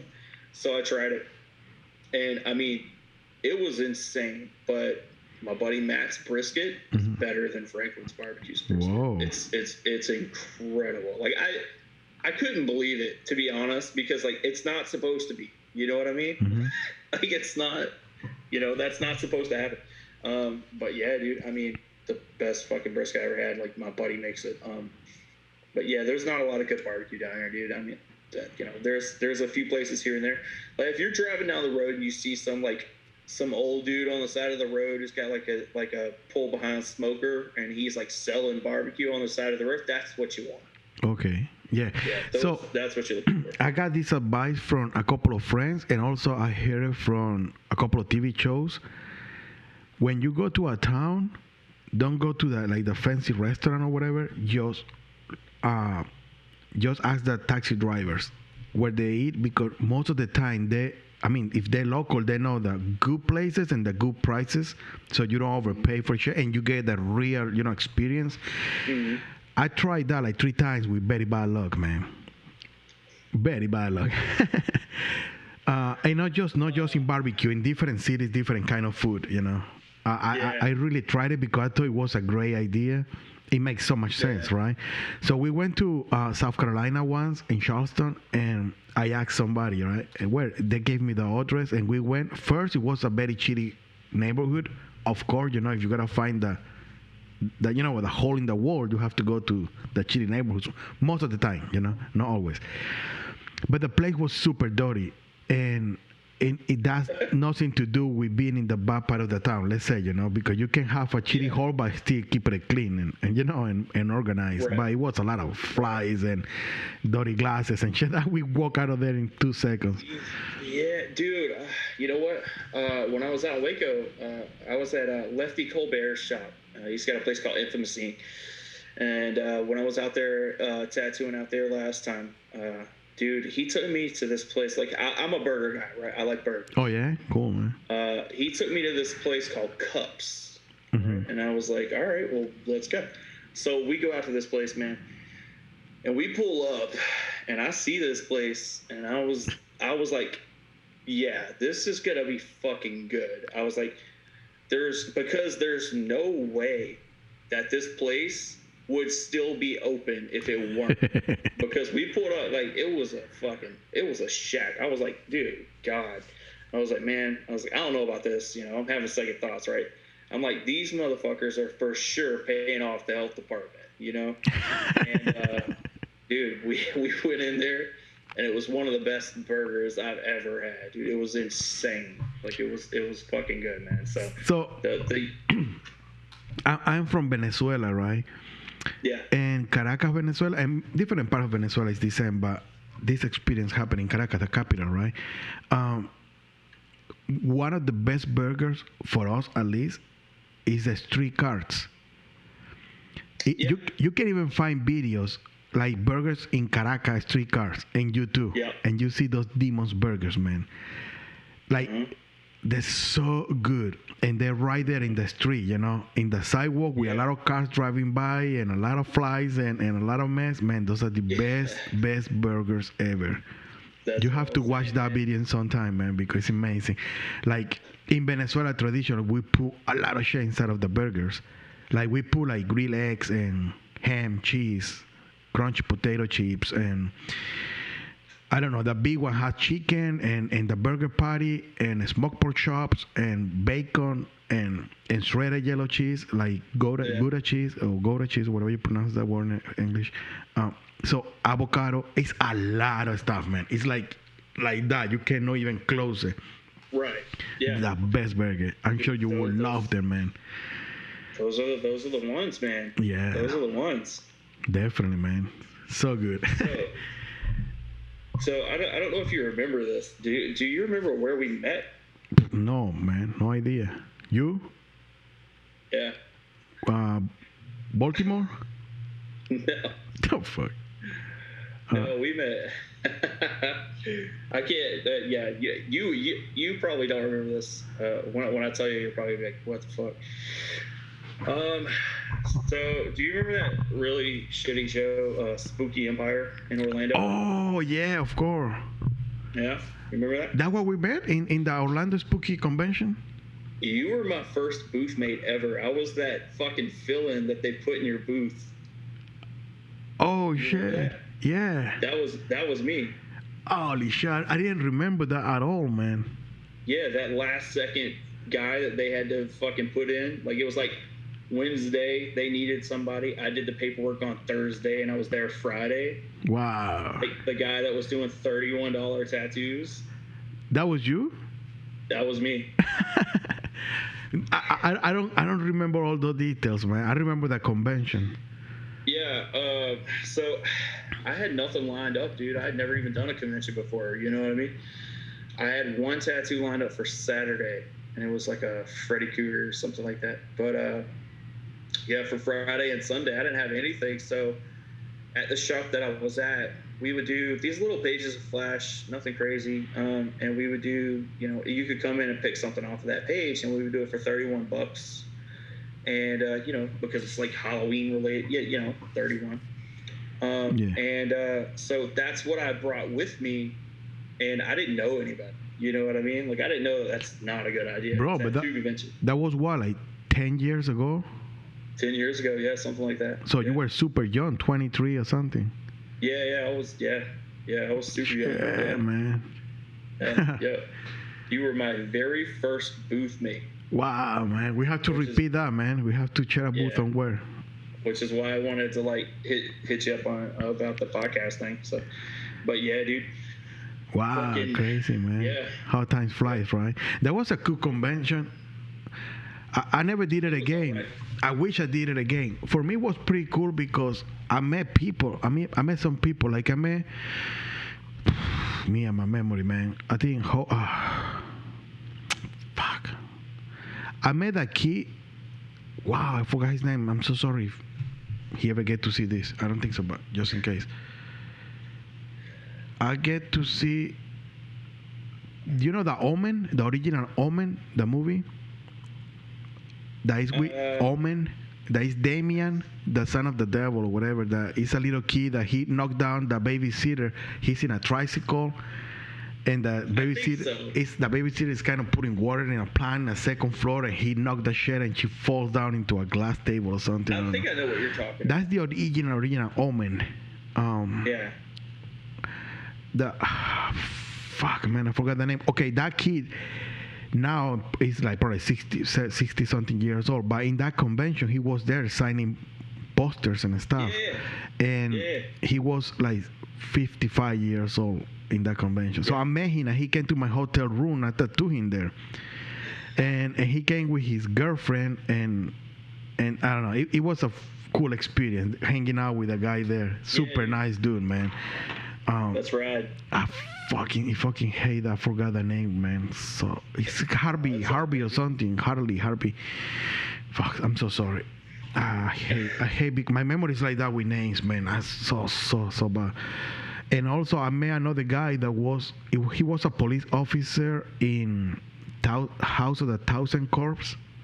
You know that movie? It's a newer movie. Yeah. So there is one of the actors that is a police officer that when he walks in one of the house, he gets shot and killed or whatever. He was also in that convention. Mm-hmm. Yeah, they have a lot. And I tattooed him. He was my last client in that convention. Man, they knocked down the full team. They took all the booths, they cleaned the whole convention room, and I was there, just my chair and his chair, finishing the tattooing very late in the night. Yeah, I've done that before too. You know how it is. Yeah. He was super nice, man. Yeah, I just thought that would be funny to like revisit that. Yeah, it was that's where we met. Wow, man. I wanted to do that show again, man, just because I wanted it. Probably I want to visit it. I don't know. Yeah, probably tattoo is better. But I wanted it to keep me. I was with a friend of mine, and she got to meet like Steve Adler from Guns N' Roses and a bunch of the guys from, I don't know, from the horror movies like Halloweens and stuff like that. Mike Myers or whatever. All these people that were there. Yeah. she got to me a lot because I was tattooing, so I couldn't walk around too much. Right. Yep.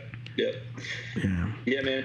But Crazy. yeah, dude, that was fucking 10 years ago. And I remember doing that show. I was like, I didn't even know who my booth mate was. I remember the guy who was running it was like, yo, we need somebody for this. And I lived like 45 minutes away. I hit him up. I was like, hey, dude. I was like, I'll do it, you know? And he was like, cool, here's the paperwork. I turned it in Thursday. I was there Friday. You know what I mean? I was like, I didn't have anything booked. Like, I was like, my first tattoo convention, and like, you know, I didn't know what to do. Yeah, I was man. just like, you know, flying by the seat of my pants. But yeah, so sorry I was doing $31 tattoos in the booth. Like, I didn't know. No, man, fuck it. When my first convention, it was they call it urban tattoo convention. It was in the city, New York. It was super urban, I don't know, weird convention, but it was fun time. The guy who put it together invited us in. He was friend with the owner of the shop where I used to work back then, so he invited us to the show. That was the first time I went to a tattoo convention. So, and that was the first year of that convention. So I don't really, even though it was my first convention, I don't call it like my first convention. I should, but anyway, my first official tattoo convention was Baltimore. And it was the same thing, man. I got there and not knowing what to do at all. I see in my booth and how I get a client here. People don't know me. I was super new in the tattoo world. I got a portfolio with shitty tattoo, not shitty quality photo. I didn't plan ahead enough because I didn't know what to do, right? And then it was a booth. It was a long booth with like, I would say, probably 3 to 5 booths together, aligned, and all of them were Mexican guys that I met through the convention. Super cool kids from New Jersey. Mm-hmm. Man, they were so busy. People was over that booth like packed, choosing like a lot of letters and stuff like that. You know, that they have that kind of Chicano style tattooing, but they're from New Jersey. They're not really from California or anything. They're from New Jersey, but they got that style with a lot of books. That's why they were so busy, because you can't get it over here. And they have a lot of booths with designs already in that style. So people were crazy, man. They were booked, they were tattooing, and people line up waiting for them to finish to keep going, man. These people were crazy. And I was sitting there doing nothing. And I was like, how I do it? So I start talking to them. They're very nice. They're, no, you need to bring portfolio, and you need to bring flash images or whatever. And I'm like, yeah, I need to do all of this. But I wasn't really planning to do flash tattoos because, you know, I already was doing realism or realistic tattoos or whatever. So I didn't know how to make it work, man. So I brought some, next convention, I brought some drawings that I did and some photos into a folder for people to choose. But it was super complicated. So for the first couple of conventions, I brought friends with me and I tattooed them the first day. And then people got to see me tattoo. And then they're like, okay, can I book something for tomorrow? You have time for the weekend or whatever. And that's how it worked for me after, you know. But I didn't know what to do, man. In the beginning, it was complicated, dude, man. It's tough whenever you first hit the convention circuit. You know, you don't know. I'm a fucking seasoned vet now, dude. Like I show up now. I'll bring, I'll make my stencils before I come to the convention. I'll bring them with me so I don't have to, waste time waiting in the stencil line. And then I'll bring I will make different sizes of those stencils also. So I'll show up with 3 days worth of tattooing to do, so 3 tattoos, but I'll show up with 9 stencils, ready to go, things like that, but you book your clients before you leave the shop. That's what you're saying? Yeah. Yes, me too. That's how I do now. It's much better to work that way for me, Yeah. Especially because I don't want to bring any attention to myself. Not that I do conventions anymore. I haven't done one since 2018. Not that there were many to do the past. Yeah, I know. But yeah, dude, I just kind of got over it. Just kind of everything I don't like about tattooing is at a tattoo convention. I know. So I'm just like, man, and I don't have a filter, man. So. I mean, that's one of the things I'm known for, right? It's like my unapologetic attitude and I say how I feel, right? Mm-hmm. So, so I end up getting into some shit, if I go to a convention, if the wrong people get around, I literally call the promoter ahead of time, at whatever show I'm doing now. And I'll tell them, I'm like, yo, don't fucking put me on your fucking cool kids row. Like, I don't want to be over there with the fucking popular people. Don't put me in the trash can by the corner. Mm-hmm. You know what I mean? Like, put me over there. Like, don't fucking, and they will. And then I don't bring a banner. I don't Cool, bring man. a portfolio. Like, Yeah, I no. don't bring shit, dude. Like, I just like want to stay in my little corner and like be left alone and like do my tattoos and like see the few people I came there to see, Definitely, I understand. For me, conventions are nowadays, or up to like 2019, conventions are like networking place and place to see my friends. It's just that like a lot of the people there I don't want to network with these days, you know what I mean? No, I understand, but I don't like where tattooing's at, so. No, what? What's that again? I don't like where tattooing's at. What you mean? Like where the business is, only it's like, I don't know. See, now I'm gonna start talking shit. I just don't like where things are, and a lot of the people that are in it right now, and they're all fucking there, and I'm just like, man, I just rather avoid it, I guess yes. I'm trying to understand because you're not telling me too much. All right, it's like the people who like, it's like the people who only care about like, flexing at the show, who like show up and have like, I'm not gonna say who it was, but there was a tattooer that a lot of people know, and he was at a convention that I was at, recently, but before I quit doing conventions. And he was there, and he had a fucking entourage with him, dude. He had like 8 people that just followed him around the whole weekend and held his drinks and fucking, that kind of thing. And then there's like the fucking Ink Master people, and then there's the fucking, the new kids who like don't know fucking anything about anything, and you just hear them talking about what's wrong with tattooing, but they've only been tattooing for 5 minutes, And then there's like the fucking, the piercer and the fucking tattoo collector judging fucking tattoo of the day. You know what I mean? I'm just like, yeah, it just fucking bothers me, dude. Yeah, like, I can understand what you're saying, man. Dude. There is a lot of things like that. That's all it is. I'm like, I don't want to fucking go. Like, leave me alone. Yeah, no. There is a lot of stuff like that definitely I don't like either, and I kind of criticize, but at the same time, man, I know a lot of nice people from the tattoo world just because of conventions, and I live in such a small town, so out of the way that the only way I have to see those guys is going to conventions again, Right. I feel you. I like to do guest spots now. Yes. That's what I like. I like doing guest spots, like Thunderdome Tattoo.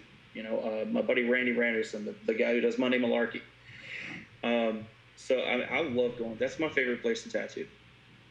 I love going up there. He's in Oklahoma with my buddy Josh, and the other Josh. There's 2 Joshes there. But yeah, man, I like going up there. I like doing guest spots. Yeah, no, it makes sense. I go visit my friends that way now. It makes sense. So, it's another way. Yeah. I also enjoyed that when I did it. I like now what I try to do.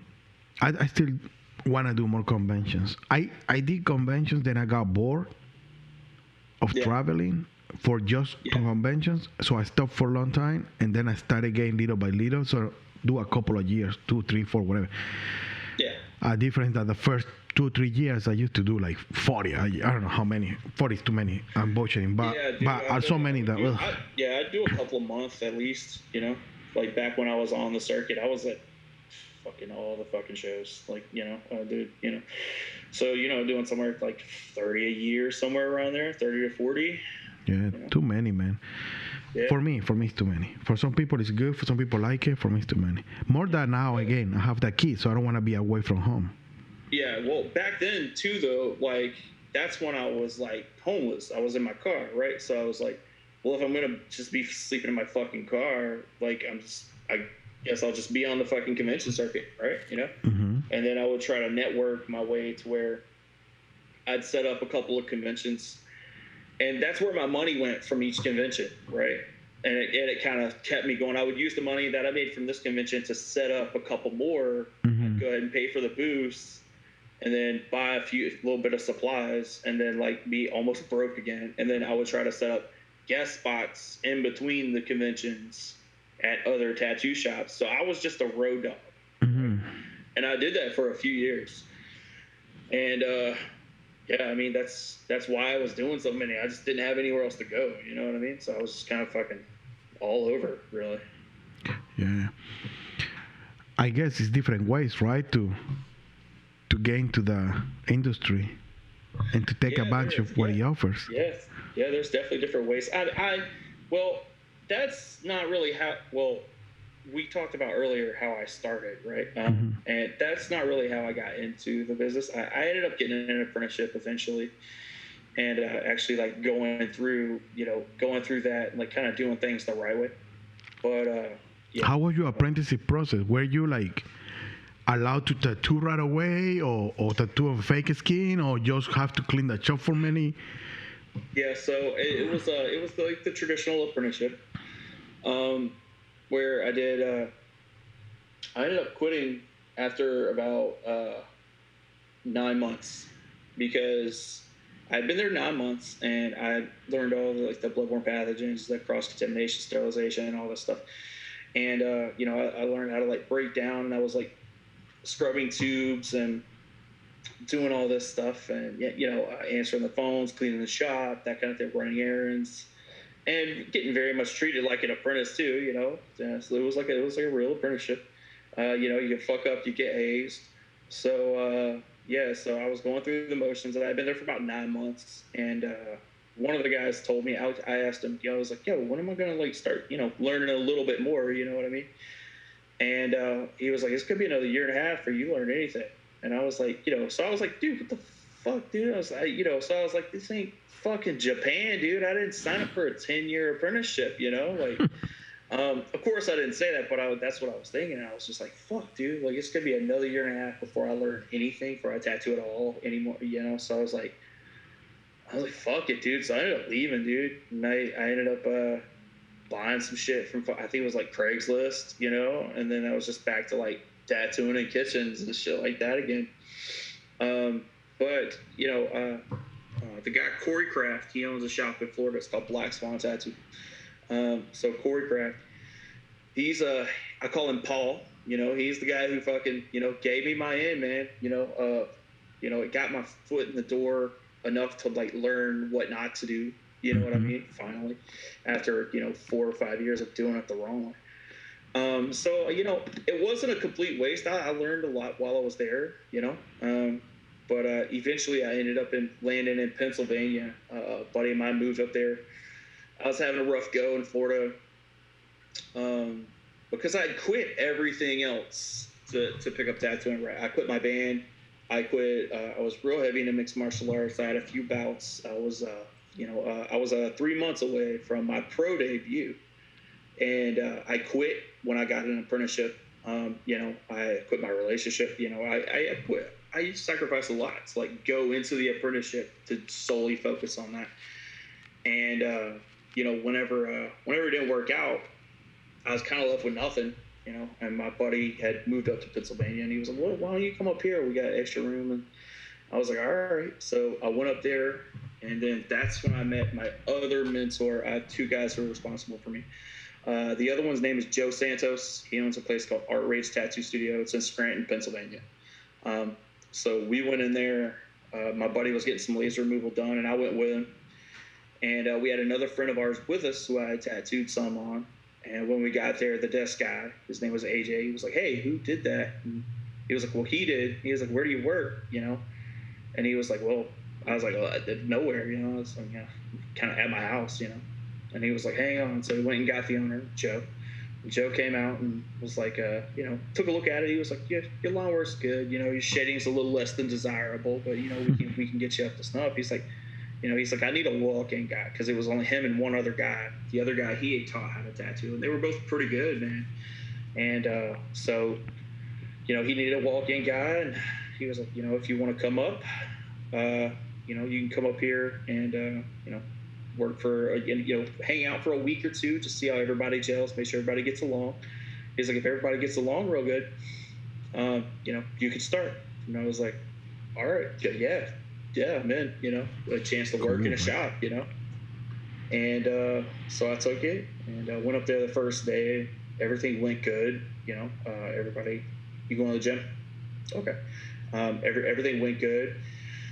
Got along with everybody. Everything was great, right? And then the second day, am I talking too much? No, please keep going. Okay. So the second day, I went in, and this is one of those moments where fate kind of stepped in. I think because I wasn't good. I didn't know if this was gonna work out, and I walked in that second day, man, and Joe looks at me and goes, "You're up." And I was like, what are you talking about? Like, I thought you said, like a week or two, and then we'll see how it goes, right?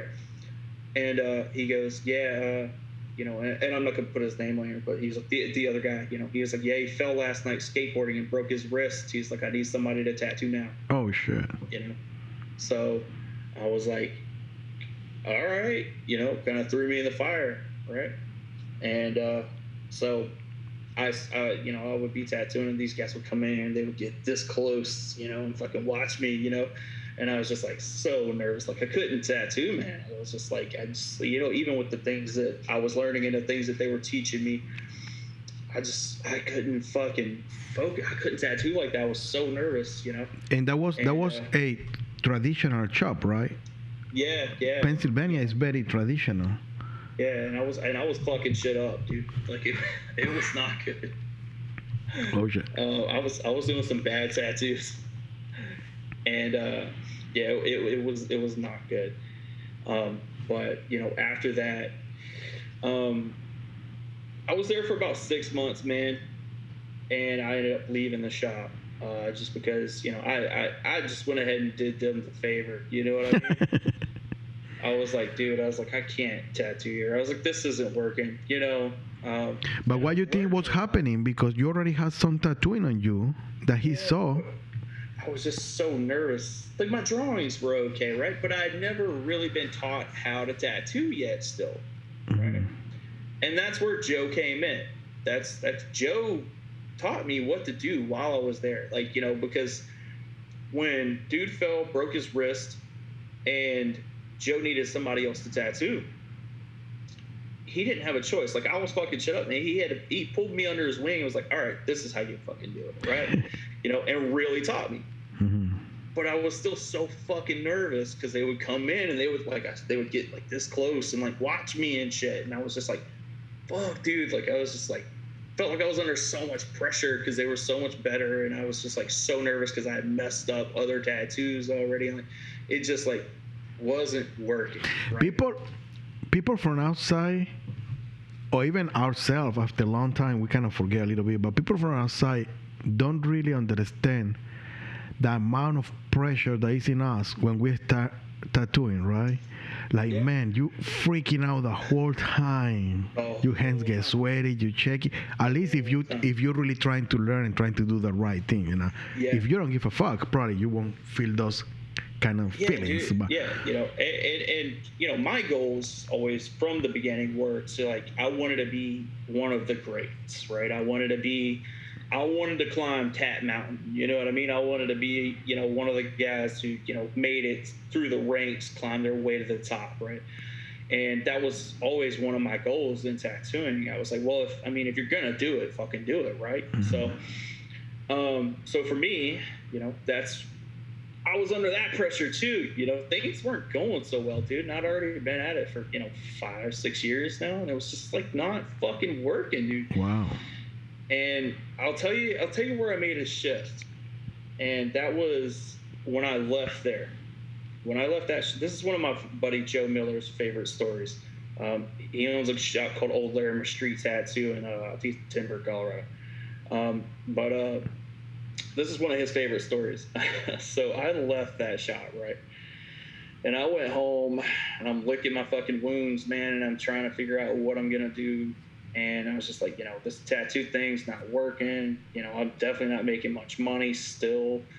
And then, my best friend at the time, the place that we had, it was his stepfather's, one of the houses that he owned. He owned a lot of real estate, I guess. And, we only had to pay the property taxes there, and I could hardly make that fucking work, wow. which was like $400 a month. Yeah, I was like fucking broke, dude,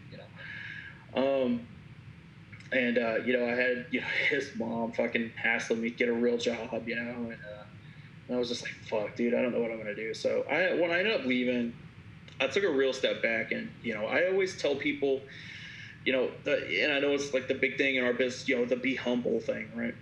And, I always tell people, I don't think that you should be humble. I say, don't be humble, be honest, right? Mm-hmm. And this is where that phrase was born. Okay, so I go home and I print out. Everything good? Yeah, perfect. No worries, man. I just like to check now and then that everything is recording. And okay, cool. All right. So I go home and I print out a bunch of work, right? The A guys, the B guys, the C guys. Well, the A guys at that time were like the, Nico and Mike DeVries and, Paul Acker, Timmy B was on fire right then. And so I'm printing out a bunch of their work and I'm lining it up, right? And then I put a bunch of the B guys under that, the C guys under that, mm-hmm. And the work just kept getting worse as it went down, right?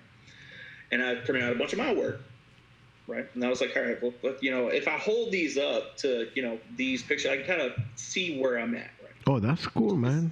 Yeah. And this was like a pointless exercise, to be honest, because like when I held my tattoos up, I started at the top like I fucking belonged there or something. But I started at the top and it just kept going down, man. It was fucking bad, dude. And I was like, I'm all the way at the fucking bottom. How old were you back then? 21, 22? 21, 22, maybe, something like that, And I was like, fuck, dude. I was like, I don't know what I'm going to do. And so I was like, you know what? I'm going to go where I fucking belong.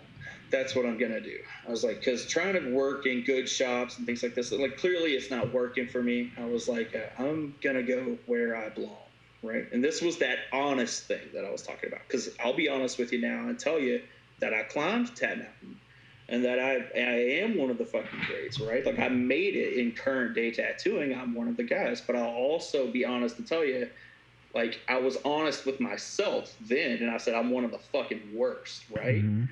So I've always been honest, no matter what, no matter where I was at, right? And this story just goes to show. I was at the fucking bottom, dude. And I was like, I'm going to go where I belong. So on purpose, I went and found the worst fucking tattoo shop I could find in the area, right? I went there, and I got a fucking job there, dude. Did a little tryout tat, and fucking they hired me on the spot. What city you now? This was Pittston, Pennsylvania. Back in Pennsylvania. And, yeah, I'm still in Pennsylvania. So this was Pittston, Pennsylvania. Mm-hmm. So I fucking went to the worst shop I could find on purpose. Went there and fucking got a job immediately, right? And I stayed there for 6 months, dude. And I fucking 6 months and built my chops. Tattooed every fucking day. Complete focus, applying all the things that I had learned from Joe at the previous shop. But the difference was I wasn't under any pressure because I was the best tattooer.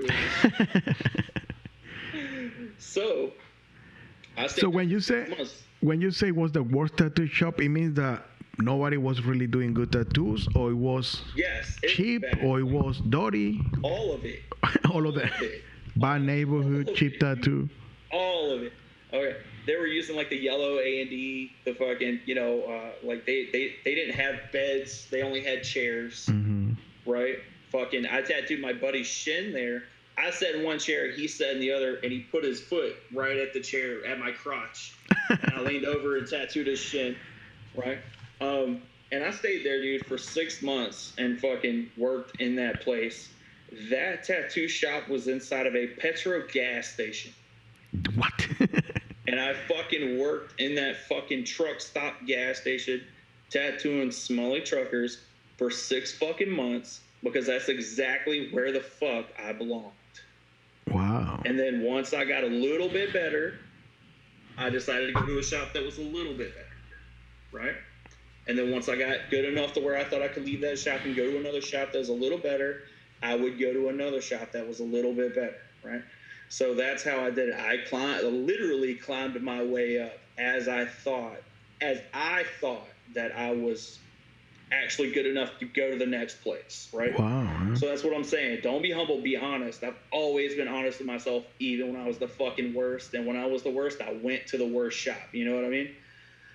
And yeah, dude, I fucking worked that place for 6 months, fucking, and then, you know, climbed my way up. Eventually, I ended up landing at a Black 13 in Nashville? heyday. Black 13 in Nashville? Yeah, back when it was Black 13, you know what I mean? But yeah, I don't know. I have a funny story about that too, but I don't know how long you want to keep going. Bro, we have all day. I don't care. Okay. It's interesting. So there was a convention that I was at, and Timmy V was there. It was a Sunday. I didn't have anything to do, and he was about to start a tattoo. So I went up and introduced myself, and Timmy V was one of my favorite tattooers, still is. Mine too, man. So I went up, introduced myself, and I was like, do you mind if I watch you, dude? Is that cool? Like, I was like, I don't know if that's cool to ask or not, but I was like, I love your work, you know. And he was like, yeah, dude, pull up a chair. And I was like, holy shit, dude, I didn't think that was going to work, but, you know, you miss 100% of the shots you don't take, right? So for me, class is in session, right? So I'm fucking knee to knee, sitting beside it, watching everything, dude, right? Kind of annoying, probably, to be honest. You know? And I'm sitting here and I'm watching, I'm asking all these questions and stuff. Now, I didn't know this at the time, but whenever I would like to leave to go get something to drink or go to hit the head or whatever, you know, the other guys at Black 13 would come over, you know, because they needed 3 or 4 booths because they had a lot of tattooers that would come to the show. So they would come over and they would sit real close to Timmy, and they were making fun of me for like sitting all close to him and you know, and I had no idea. So they're coming over making fun of me and stuff like that. And you know, we met now. That's kind of fucked up, you know, but whatever. But what ended up happening was, you know, we ended up talking, ended up finishing the day, and you know, I thanked him and went back to went my way. And a few years later, I'm working at a shop in Florida, and Josh Woods randomly runs across my Instagram and hits me up. Hey, man, dude, love your work, you know, that kind of thing. And I was like, oh, thanks, man, dude, that's fucking awesome. You know, I love your stuff. And you good? No, yeah, keep going, please. No, I was just making sure. Because I know how it is. You got family too. You like listening for shit, you know. So Josh Woods hit me up, you know. And what ended up happening was we chopped it up for a little bit, and then he ended up inviting me to Nashville to like come do a guest spot at Black 13. Oh wow! And I was like, holy shit! Like, you know, at that time, that was the shot. You know? But that was during the same trip that you were sitting next to Timmy V. No. This is years later. Years later. Okay. Yeah, this is a few years later, right? So he finds me on Instagram. And sends me a message, and we started talking on there. And then, you know, he invited me to come do a guest spot, right? Now, Timmy had just left Black 13 and decided to go, like, do his own thing, right? So they invited me to come do a guest spot, and I went up there, and he was like, when you think? I was a couple weeks. He was like, whoa. He was like, you good? Can you book? I was like, yeah, I got it. And he was like, is that too soon? Like, I was like, no, see you in 2 weeks. He was like, you need us to do it? I was like, nope. I was like, 2 weeks. I fucking showed up, dude. I was ready. I had everything booked. I get there. You were already doing your mixed style tattoos and all of that? Yeah, that's one of the tattoos that he saw that like got his attention. And so I go up there and I'm doing tattoos, and I tattooed up there for, I don't know, 3-4 days, something like that.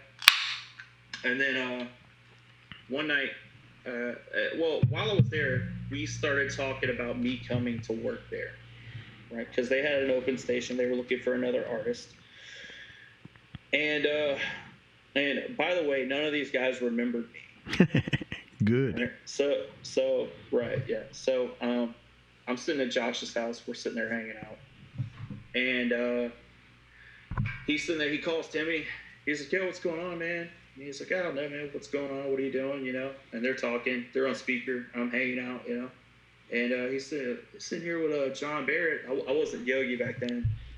He was like sitting here with John Barrett. He was like, he's thinking about coming and working at the old B13, And Timmy's like, "Hey, that's that kid, right?"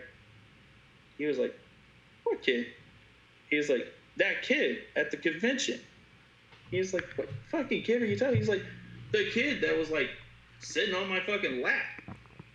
He was like, "The one that was sat there and watched me take." He's like, "Get the fuck out." He's like, "That's him." And he was like, "No fucking way." But it's kind of funny. They were all like making fun of me. I know. Watching Timmy. But when Timmy left Black 13, I ended up taking Timmy B's place in Black 13. Imagine that, man. Yeah. That's a funny story. That's a good one, man. Fun of me now, So I know. You see, that's why you have to fucking be humble always, man. You never know, right? Yeah, man. I mean, I'll still talk to people like that, dude. I'll still sit down. Every time I go to up to Art Rage, which has been a while now, but up in Scranton, my other mentor, every time I go up there, if I go to Black Swan and Corey's tattoo, I'll just sit down and I'll still watch them tattoo. You know what I mean? I'll watch anybody tattoo. You pick something up, Always, yeah. I'm a technique vampire, so pick up a little technique. What happened? How long were you in Black 13 for? I was there for about 8-9 months. Quick. Ended up leaving. Yeah. I ended up leaving pretty quick.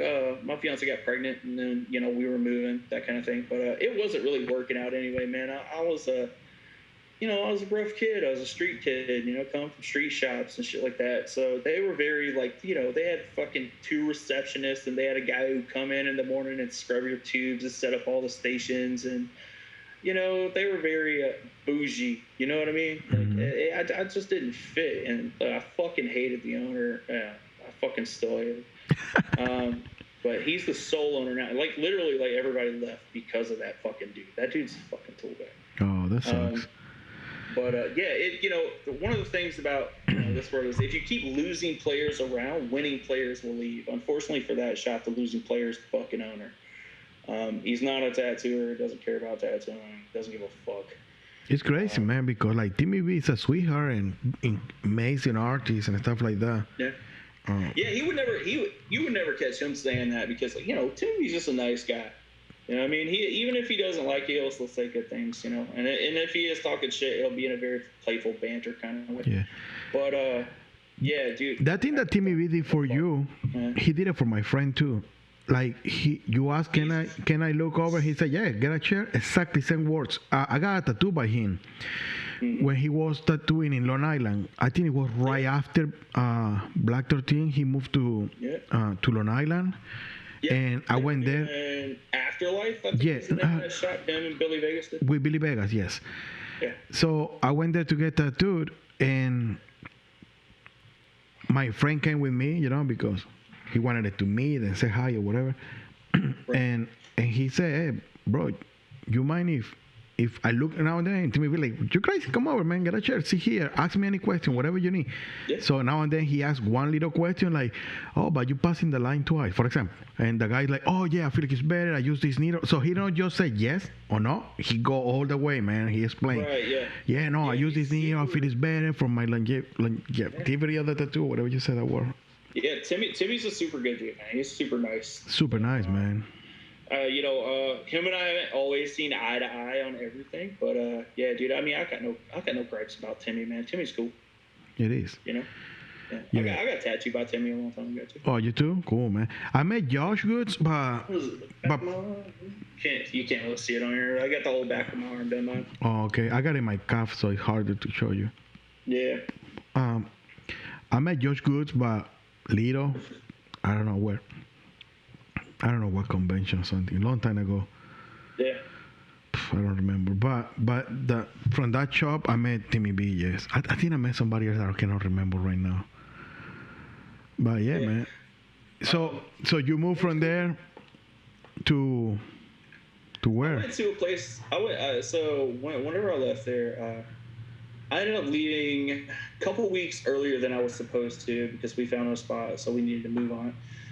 So I went from there, and we went to a place called Warner Robins, Georgia. I moved down there because passing through one time, my car broke down, and I did a guest spot at this shop, and met one of the guys there. We hit it off, and then once he opened a shop, we stayed in touch. So when he opened a shop, he's like, "Hey man, you ever need a place to tattoo when you're coming through? Let me know." I was like, "Cool." And then told me there'd always be a spot if I ever wanted to work there. And so whenever Amanda got pregnant, we didn't want to go back to Florida. Both of us are from Florida. We didn't want to go back. And so I knew that Warner Robins was like a halfway point between Nashville and where we're from. So I was like, well, if we move here, I can work here. And then we're only, a 4 or 5 hour drive from home, because we didn't have any family or anything like that. So, if we wanted to go back and see anybody or whatever, we could, it wasn't that far, since we were having a kid. And so, yeah, I ended up hitting him up. Hey, man, is that space still open? Do you care? He was like, yeah, dude, cool. And I went there. And that was the one and only time I worked at a collective, like a real collective. What's called a collective. Like a lot of people will put that name on their studio, and it's not a collective. It's a describe it for people that listen. So a collective is where all of the artists there pitch in to pay the bills and everything, and then they all keep all of their money. Okay. It's a collective, right? So that was the best ever, honestly, because I was working with a guy named Les Collier. Les Collier is a beast tattooer, man. He's in Fort Myers now. I think he works at Black Eye Tattoo, but yeah, man, he's such a rad tattooer, dude. And I had known his work forever, so I was real stoked to get to work with him. And then the other guy, his name was Dustin, great traditional guy. He's still floating around here in Georgia. Pound for pound tattooer, we were one of the best shops in the state. Just the three of us, because of, where we all kind of, landed in tattooing and what we, kind of specialized in. And, dude, we're hanging out and doing the thing, and, but things kind of went south. And I ended up leaving and ended up here in Sonoya. And I've been up this way ever since, man. That's why I decided to open a shop here. It's a great place to live, safe place to live. I have a family. It's the safest city in the state. Oh, wow. How far are you from Atlanta? 45 minutes. Okay. Good. So, if we want to go see a show or something, shoot right exactly. up there. Not a big deal. It's far enough to be calm, but close enough to enjoy the city stuff, like museums and shows and concerts. I like kind of being on the outskirts of a city. I fucking hate Nashville, dude. Like, you know what I mean? Like, I fucking hate living in the city, dude. I can't stand it. So living on the outskirts is like perfect for me. Yes, me too, man. I like small towns living. My town is pretty small. I don't know how many people live here or anything, but but I like that I can drive to my house and park in my in my driveway, and then drive to my shop and park in the front of the shop, and drive to my restaurant and park there in the back if I need to. Like that kind of life, if you need to do an errand, you take your car and go very quick and come back home. I like that, man. Living in big cities like in New York and stuff, like, you have to take trains and a lot of people and a lot of mess and noise and dirt and craziness and oh my God. I'm already too agitated, man, to move to a city. I'm not built for that. But at the same time, it's what you said. That New York, Manhattan is like probably 1 hour from where I am. I take a train to the city if I need to go.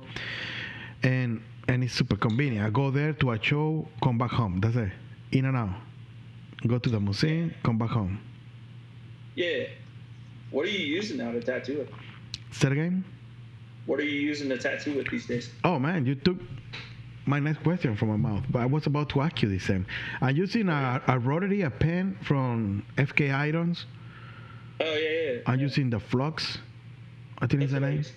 Yeah, man, it's super, super nice. So I was married to Cheyenne for, I would say, I don't know, man, how long? 7 years or something. I went to a tattoo convention in Germany, and I did a guest spot in Austria, and the people from that shop, it was, I would say, sponsored by Cheyenne or something, because they have like so many tattoo machines. Everybody was like, I don't know, 7 artists or whatever, and everybody used Cheyenne, and they have a spare Cheyenne in boxes and stuff. So they let me use one to try it, and I fell in love, man.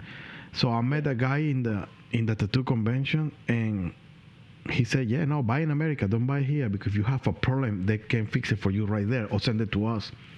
So I came back home and ordered the first one. And since then, I think that was 2000, I don't know, man, 11, 12 or something. Since then, I was using Cheyenne forever. I had a Hawk, the Thunder or something, I don't know. Thunder, Hawk, whatever. The Hawk, yeah. And some of my co-workers switched to pens from Cheyenne, but I never got a hold in that one too much.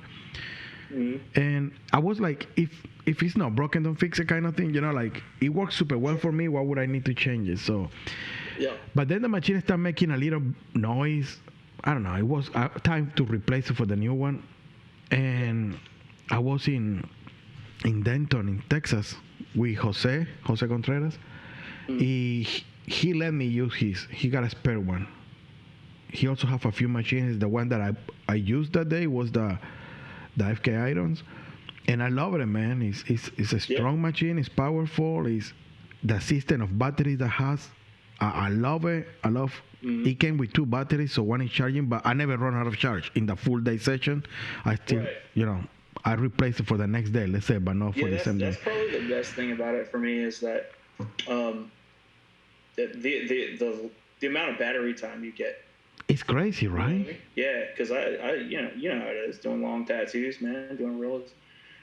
So yeah, I mean, yeah, like having a long battery is like key. Bro, I use average between 5 and 8 hours. I use that machine for without needing to replace the battery. I've gotten 10 out of it before. Huh? I've gotten 10 hours. Oh, probably. I haven't need to pass the 8 hours. Probably. I'm not saying that the machine died. It's just I finished. Let's say. Yeah. I don't know if I got like a 9 hours tattoo with that one or not. Anyway, the average is like 8 hours, 7 hours around there. Regardless, like, I mean, if you're getting 8 hours off of one battery, you know what I mean? It's like, dude, that's a lot. Bro, you cannot keep your phone on for 10 hours or 8 hours, the screen on. Even without using it, probably going to die after 1 hour or something. Right. And that machine is pushing a motor for 8 hours. And I don't know how you tattoo, but I don't turn it off and on when I replace tips. I just take the tip, put the next tip, but the machine keeps running. I keep tattooing. And sometimes I need to... Stop it? No, I don't stop it. I just take the thing and put the other one and keep going. And sometimes I put the machine there and it's still running while I clean very quick an area. Yeah. And clean, and the machine is running. I grab it and keep going, and the battery lasts all of that, man. Hell yeah, dude. Yeah. No, I don't imagine having to turn off the machine to replace the tip and turn it back on. Yeah, I turn it off when I change them. Yeah. You know what I mean? When I change the tip, I turn it off. Yeah, because I don't want to go putting it back on and fucking stick myself. Of course, no. Yeah, no, I don't grab it by the tip. I grab it by some point that it's kind of impossible. You know how it is. When you're moving quick, you know what I mean? It's just like, it's like, just, reduce the risk. Of course. No, if I felt like was any kind of risk, I wouldn't do it at all. Yeah. But, yeah. So what are you using? Same thing. Yeah, I switched to a rotary machine about 3 years ago. Before that, you were still with coils? Yeah, I've been using coils up until 3 years ago. Wow, man, crazy. So, yeah, it's cool. It's rad because the coil guys can't talk shit to me. You know what I mean? Yeah. They can't be like, oh, fucking, And, you know, because they give a lot of credit to the types of tattoos being like with a rotary, right? And that's not necessarily the case. I mean, you can do anything if you got the skill set. But yeah, dude, you know, so I mean, they can't be like, oh, fucking using rotaries. I'm like, dude, I could take that coil machine and do a better job than you can. You know what I mean? Yeah, no, definitely, man. For me, it's just convenient. You know how convenient it is, how comfortable it is to work with wireless machines and fucking awesome, dude. You know what I mean? Like for $1,200, you basically get like 6 or 7 machines and 2 power supplies. You know what I mean? It's like, and then you just have cartridges, you know, like I'll show up to, it's so nice to just like have that whole setup and like a little pocket in your backpack, you know, and show up to a convention and ready to go. Right. Whereas I used to have like 2 fucking machine cases. Cause I would have to take like 8 machines at least, you know, to make sure that like, you know, because you get this one that does little lines, this one does big lines, this one's a color packer, this one's a soft shader, and then like have a backup for each one just in case. You know? Man. And so with that right there, it's just sorry, talking a lot. I know, man. So with that right there, it just became, you know, super convenient. Yeah, man. I was talking to Christian Perez in the other podcast, a couple of podcasts ago. We were talking about it. Like, I lost a lot of money in tattoo machines, but I found them the day after in Las Vegas Tattoo Convention. And it was because of that. Huh? I heard that story on there. Oh, you heard? Yeah, because it's like you had to travel with so many tattoo machines all the time. And you cannot just leave it in the booth because, I mean, you could, but it's taking a chance. And that was crazy that you ran into the exact person that found Yeah, man. That was insane, man. Insane. Yeah, so I went to Rotary because, like, honestly, I got tired of fucking dealing with machine builders, dude. You know what I mean? That too, yes. And their fucking wait times and shit like that. Like, dude, all of that. Now that everybody's going to fucking Rotary, now they're putting, like, little fucking hand signed notes in there for you, and they're fucking hitting you up, making sure everything's okay. I'm like, if you gave me this service to begin with, I would never fucking gone to Rotary. You know what I mean? I know. You know, there's nothing worse than fucking like ordering a set of machines and not getting them for 8 months. You know what I mean? Like, yeah, man. I was. Fuck that, dude. I don't wanna. I was about to say I don't wanna call names, but I don't even remember the name, so I'm safe. Huh? What was that? Yeah, I said I'm not gonna put that person on blast, but like it. Yeah, no. But what I'm trying to say is that I ordered a tattoo machine from this guy that he used to build, and I would say for Timmy B maybe, and I don't remember. You know that guy, but it's okay. I don't want to say names. I think we're talking about this. Because the guy was pretty nice dude, and his wife too. Great fucking dude, man. And the machines were good machines. But I ordered one, I think I paid a deposit or something, I don't remember. And I think I never got it, man. It was like months and months of waiting for that machine. It was crazy. I'm getting a lag on your side. Am I lagging over there? Let me see. I don't know. It's better now? It's better now? Is video or sound? Sound is coming before the video. Oh, wait. I just noticed that. Is it happening over there too? Have we been on here too long? Probably. We broke the internet. No, I'm kidding. Give me 1 second. Let me take a quick look, man. Okay, cool. Worst case scenario, we can edit. Yeah. That's going to be a minute. I wanted to say something before it got too far. Well, give me just... Yeah, thank you, man. But you noticed it for a long time? No, it just started happening a minute ago. No, you are on point, but I see it on mine. Wait.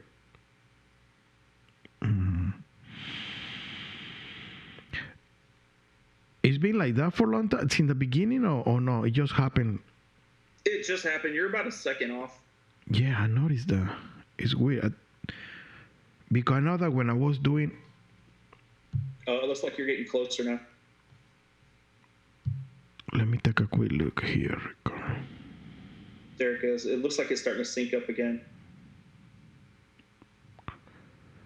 You gotta suck for the editing. I don't know how the fuck I gotta do this. You might not have to. It might just be that 1 second there. just make a note whenever you put it up that, you got a second there where it gets a little spacey. I don't know. It's okay. There you go. Yeah, it looks like better now, right? Yeah, you're good. There you go. You're back. I think it's still a little off, but... Yeah, I think we're talking about the same guy. And that guy is a fucking super rad dude, man. And makes some of the best fucking coils you'll ever fucking touch in your life. But god damn, you're going to have to wait for him. Yeah, I guess this part of... It's a good problem to have. Like when you do something good, you get demand, and then... to keep it good, he have to keep doing it in the same way. Otherwise, he hired a bunch of people. Probably he got to screw with his qualities, so it won't make sense. It is and it's not. I think if you get that backed up, you should stop taking orders. Yeah, that's the best. I would say more appropriate to do, or really hire a bunch of people and at least 2 more people, and really supervise them and teach them to do it the right way. Yeah, teach them to put things together for you or something. Because. That guy, I have been rocking his machines probably for about 10 years. And, Oh, you have some of his machines? I used almost exclusively those machines. Oh, cool, man. I've been rocking his stuff for about 10 years. And, I worked at Black 13. They all used them. So, okay. That's where I found out about them. I've been using them forever. And, at this point, go ahead. You remember? No, it's okay. You remember those times when you go to tattoo conventions or whatever, and then, I don't know if that happened to you, but for me, it happened a lot. Like, you were always looking for the best tattoo machines. Yeah. So you walk around and see what vendors are here now and what machines they're doing, and then you try them there in the spa. And that were fun times. Yeah.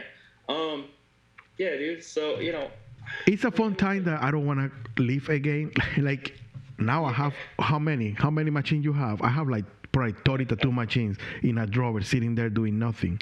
Yeah. So what was I saying? Oh yeah. So I've been using those machines, exclusively for about 10 years probably. And, I've become a front runner in the business, going to all the shows, doing all the things, and, never being sponsored. I didn't want to be sponsored.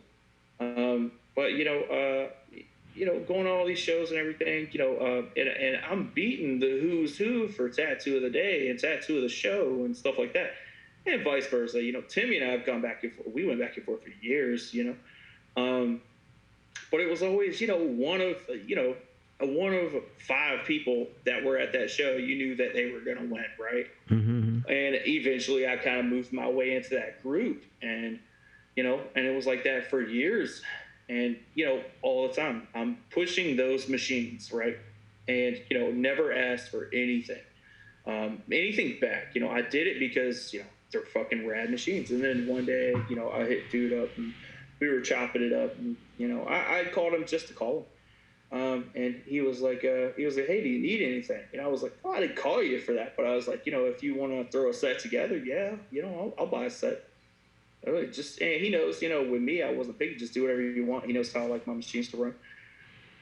I didn't care what they look like. So he goes, all right, cool. And I was like, well, what's the wait time gonna be like, And he was like, I got you, bro, a couple weeks, And I was like, dude, finally, bro. You know what I mean? It was like, dude, finally, like throwing your boy a bone. I was like, I'm only gonna have to wait a couple weeks. I was like, that's fucking awesome, dude. Finally, And 6 months later, they show up. And then when I plugged them in and they didn't run the way that they normally do, I think it was because that frame in particular, like I'd never used those frames, so maybe that was the reason why. But like, that was it for me. That was the last straw. I went to Rotary. I ordered a Rotary that day and haven't bought coils since. Yeah, man, it's crazy with rotaries. You just order it. That's it. You just order it. Next day they're gonna be here, 2 days or whatever. And it comes the exact same way that you're used to tattooing these. It's consistency. Yes, that's what is the most important thing. That you don't need to fool around with them too much. You just receive them and use them. Right? Get it out of the box, charge it, and go. It does lose a little bit of that soul, You know what I mean? Because that was nice. You know, I kind of felt that with each one of my coils. I felt like each one was a little different. Like, you know, if I put, you know, these coils next to these coils every time that I would do that, you know, get to the tattoo convention, they would run like shit. It's like almost like they got jealous of each other and shit. You know what I mean? It was like, you know, they had soul, man. They were different. You know, you throw it like fucking Randy's got a fucking meme about this. You know, fucking use a machine. You know, it's not running good. Throw it in a fucking drawer. Take it back out 6 months later, and it's running perfect now. It's like, how the fuck did that happen? You know what I mean? Yeah, man. But, yeah, I like the consistency of rotary and they're compact. You know, easy to just toss in your book bag. You know, whatever. You know, couple batteries. I mean, put them in a little pocket. They're good to go. Definitely. You feel like you need to use a specific brand of cartridge and stuff like that, inks? No, I mean, or there are definitely brands that like push out further than others, and like some that like don't go as far out. That's the only problem that I've found with rotary. Like, you know, you turn it just a little bit on the one brand, and your needle is exactly where you want it. You turn it a little bit on the other one, and it's not out near far enough. You got to turn it all the way up. You get what I'm saying? Yes, perfectly. So I've had some issues with like some cartridges where, because of the amount of hang, and because I'm not getting the amount of hang that I need, it has a problem bringing as much pigment into the reservoir as I want. Because that's one thing I've learned about rotaries. Like, you really got to load that fucker up. Like with a coil, you can reach over and tap your ink just, you know, a couple times real quick and run a fucking long line. It's not a problem. With a rotary, you got to sit there and run it in there for a second, let it load up, and then run the line, you know? So that's probably the biggest difference that I've seen in, like, switching.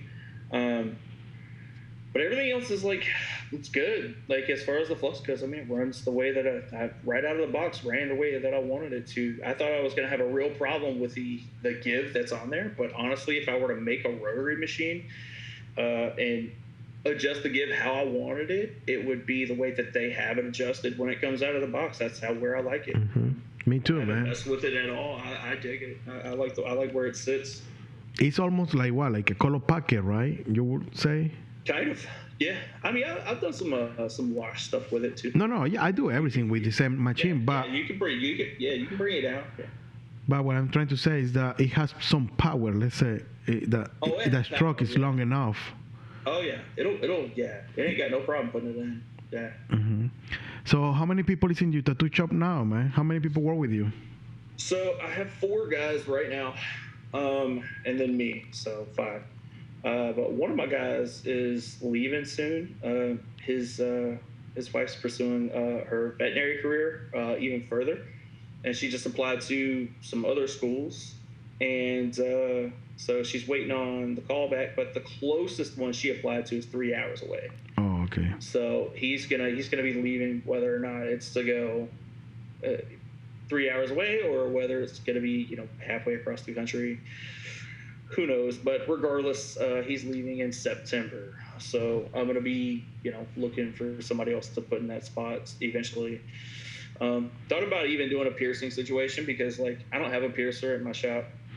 But so is your shop like a big open area where all the tattoo artists are, or separate room by room each artist? It's an open floor plan. Nice. Yeah. I don't like the separate room thing. Yes. The separate room thing is stupid. I hate that. Like, I don't like it. You know what I mean? I put them in a cell. I don't know. I don't hate it. It's like this. I first started tattooing in a shop that was room by room, and then I moved to a different shop where I was a partner, and then it was also room by room, and everything was okay, right? But because my first experience in a tattoo shop was like that, it's the only thing I knew, right? But then when I start traveling and doing guest spots, I enjoy working in a common area where now and then you can talk to the other people or take a quick break and take a look. Yeah, you know what I mean? I like the experience of chatting with other people around. Yeah. So my shop now, I am it's 2 floors, my shop. But in the first floor, it's just me and my my front desk manager. Yeah. And I'm in a room. Whole floor to yourself. Yeah, it sounds like that, but it's not like that. It's not that big, the first floor, let's say that way. Oh, okay. Good. It's smaller. So my room, let's say, is 10 by 10, and then it's another area of 10 by 10 that is the waiting area with couch and seating, computer, or whatever, right? And then it's a bathroom and a little area for like coffee making or whatever. So that first floor is not that big. So it's not like I have a full floor for me. You know what I mean? It's just that my room is there in the first floor. And downstairs, that is the second floor is downstairs. I don't know if it's proper to say second floor, the second area, or whatever. It's like almost 3 times as big as the first floor. Because it's the basement, but it's the basement of my place plus the basement of the other business next door. I gotcha. So it's a big ass area, right? Right. So there I had like a gallery with a piano and all of that crap. And also I had an open area for like 3 artists. I gotcha. Instead of separating them, so we have like those, how you call it in English? Biombo is an English word or just a Spanish word? Biombo? You know those folding things, kind of Japanese folding things that you like put... the room dividers. Yeah, room dividers. Yeah. So biombo is a Spanish word, I guess. I don't know. So we have those in case that we need it, but it's super rare, you know. That's what we have. So just in case we need it, but most of the time nobody requested or asked for it or nothing. Yeah. Right. It's so rare. Yeah, and now because I have 2 more artists working in the shop, I took part of the gallery area and make it into another common area for them. So even though it's a big room for 3 artists here and 2 artists here, it still is super open, the windows and stuff. So everybody see each other. You know what I mean? Yeah. I feel so much envy that I'm not down there tattooing with them.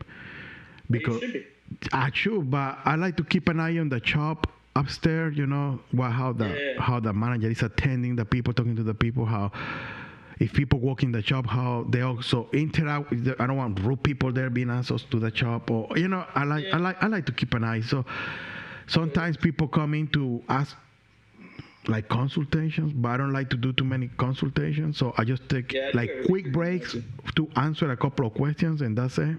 If I need to take a break, but most of the time, you know, I don't want nobody to distract me when I'm tattooing. Yeah. So it's just that, you know, it's just keeping an eye on the business more than anything else. And that's cool. And I have the TV and clients are watching whatever in the TV. But yeah, sometimes I miss having the other people and chatting and fooling around and. Yeah, dude, it definitely I don't know. Like to me, it feels more like a shop that way. Mm-hmm. You know, you have that camaraderie with everybody. You know, you talk some shit, get some inside jokes. You know what I mean? Like it's definitely fun. Definitely. I like that. Like there was a moment when we were doing the build out where we thought for a minute we weren't going to be able to do an open floor plan, and I was about to kill the whole project. I was like, if I can't have an open floor plan, I don't want it. Wow. You know what I mean? I don't even want it. I think, but I don't remember anymore, but I think that I read that in Connecticut, it's actually kind of required to have separate rooms. Yeah, that's what I thought was going on here, and I was like, fuck that. Like, I'm not doing that. Yeah. When I opened the shop, I did everything that they asked me for. Also, we have in the shop extras that are kind of required by the city, but not enforced. Let's say that way. Meaning, like we have sinks in the booth and stuff like that because they require it in the books. Right. But they don't enforce it. If you don't have it, they don't give a fuck. Let's say that way. But because I didn't want problems opening the shop, when I needed it to open, I didn't want nothing to delay me. So I didn't want to just open it, wait for inspection, and they tell me you need sinks, and now wait for the next inspection a couple of weeks later. You know what I mean? So I did everything that I needed it to do, but I realized that they don't really enforce it. They don't really care too much about those little things, you know. Yeah, they enforce it here. Like, you know, if there are certain things, like we got to have like 4 boxes of gloves and 4 extra rolls of paper towels in every station. And it in the station, like in the you know, because most shops work in a toolbox, right? So they got to be in there, and if they're not, we get deducted 5 points. Wow. or it's like a couple points or something like that. Yeah. You know, I don't know. Sometimes. We got deducted a couple points this time because all of the paperwork for all of the tattooers wasn't in the same place. Yeah. Sometimes I feel those rules are made by somebody that have no fucking clue what they're doing, man. Somebody sitting in an office, never got a tattoo, and they just like, yes, just put those rules there, just to make it safer. They have to have 4 boxes of gloves. Why? You need 2 in your hands. That's all. Yeah, it was. If you run out of gloves, take it off and go to the storage and bring a new glove and keep going. It was a fucking project getting it fucking off the ground, dude. Especially here where I live. Here, it's pretty. So Peachtree City is right beside us. If I'm not mistaken, I think that's the wealthiest city in Georgia, and then Sonoya is very like kind of bougie also, right? And in these 2 cities, like they don't even have pawn shops. Like they're looked at as undesired. They don't have shit like that here. So opening a shop here was a super big, like it was a challenge. Is the only tattoo shop in your town? There's one other one here. They're underground, and that was the only way that they could open. Wow. Yeah, we have some cities around here that are like that. They don't allow. They say we don't want any kind of other entertainment around here. They consider it other entertainment. Like they don't want like bars or strip clubs or things like that, and they put tattooing into the same category for some reason. Yeah. So it was tough getting everything done with my landlord. My landlord liked me a lot. Once he met me and we got to talking, we really hit it off, and it kind of changed his idea on like what people like us are like. He had this idea of like tattooed people and what he thought they were, and then I was able to change his mind, so that was cool. When you got into that place that you rented, it was like the first try you like it and you went for that one, or you tried different places before? I tried a bunch of different places because I was actually I'm gonna leave that part out. I tried a bunch of different places, but ultimately I ended up settling here. You know what I mean? I went for this place. They had built a new plaza. They had one place left open, and for rent. And I had to do it from literally the ground up, because when you open the doors to my studio, whenever we first went there, it was rocks. Like there wasn't even concrete poured yet. Wow. It was like so. I literally had to hire an architect to like draw up all the floor plans and the walls and everything, and then so I actually ended up having to spend a bunch of extra money. Yes. So like build everything. It would have been nice to walk in and then most of it already be there, but we had to do it from the floor up. But it's cool. They did make me jump through a bunch of hoops though, and each one was on fire more than the last, and they covered me in gasoline to make it interesting. When I tried to rent for my current shop, it was like a last minute thing. I didn't have the plan to open a shop. It was shit happened, and I have to find a place to rent and open a shop, right? Right. And I had like a month, just this December, to find a place, rent it, remodel, get permits, and open to the public because I was booked already. I just need to find a place to work.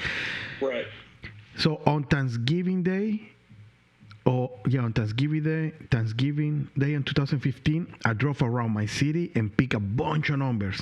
I was with my daughter, and we took numbers from a bunch of places, and the day after I start calling. And I tried, let's say 12 places. Something around 10 and 15 places, something like that. All of them say, we don't want that kind of business here. So I was like, what do you mean that kind of business? Like, it's tattoo, yes, but it's not like gangs and whatever. It's just tattoos. Yeah, that's all. That's what they think. Yeah. But no, we don't want that kind of business. My shop been open, we're about to be 6 years, right? In January. We opened January 2nd, 2016. So we're about to be 6 years. There are some of those places that are still empty. 6 years later. God, dude, And there are a couple of those places that they were empty already. It's not like they just went back in when I went to us. I've seen them for a long time driving by, and they're still empty, man. And people sometimes, I don't know, stubborn or they are. whatever for no real reason, man. Yeah, dude, like that. Where we opened was the first place that we applied to in this city. Oh, okay. Yeah, we got it right away. Because I met with the owner, and he was like, "You're not gonna have like, motorcycles and drugs." I was like, "Dude, it's not Sons of Anarchy." You know what I mean? I was like, "No, dude." Like, I was like, you're not gonna walk into this place and see, checkerboard floors and blood red walls. You know what I mean? I'm opening like a high end place. I was like, I use the words, I'm opening a high end studio to match the class of the city of Sonoya, and he liked that a lot. Yeah, dude, I was like, once he sat down with me and we got to talking, and he like actually like kind of got to know who I was a little bit, it changed his mind, because he didn't know. He doesn't know what he's getting into. He just knows kind of like what, we've seen other shops do, and I was like, dude, I'm not trying to open that place that you're thinking of. Like, yeah. I don't want that, Yeah. It's hard, Sometimes we feel like, oh, they should respect us better because we are not criminals, we are artists. But at the same time, it's a cultural thing, tattooing being crazy stuff for many years, Yeah. I think the bikers fucking ruined it, man. They had it for like 20 years and just fucking ruined it. Yeah. It's also TV and media before used to be like tattoos are just for incarcerated people and criminals to identify themselves and look tough. It was that image, for many years. Yeah. And that was portrayed in every movie and every TV show and everywhere. It still fucking is. Yeah, but thank God now. It's starting to move out of that a little bit. I was watching, what was it? I think it was, you ever seen that little kids movie, The Secret Life of Pets? Yes. It's animation, right? Yeah. Yeah, Pets. So in the end of that movie, there's a dude, he has a bird. I think it was the bird in the movie. I think it was a little canary. I think it was a little yellow bird. But at the end of the movie, all the owners come home and then all the pets go home, right? And this big tattoo guy walks into his apartment and the bird flies into the window and like lands on him or whatever. And he actually had like nice tattoos. Oh, cool. I don't remember that, man. I was like, wow. But yeah, it's kind of nice that people don't where I live, it's the Bible Belt, so that kind of never goes away. But when you go to some other places, it's kind of nice to walk into a Starbucks and see a girl that has like a full sleeve. You know what I mean? Definitely. So it's cool that people kind of looking past it and going, like, hey, they can still do their job.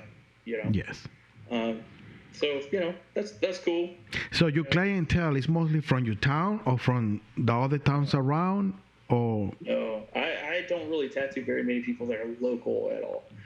Most of my clientele fly and drive from pretty far away.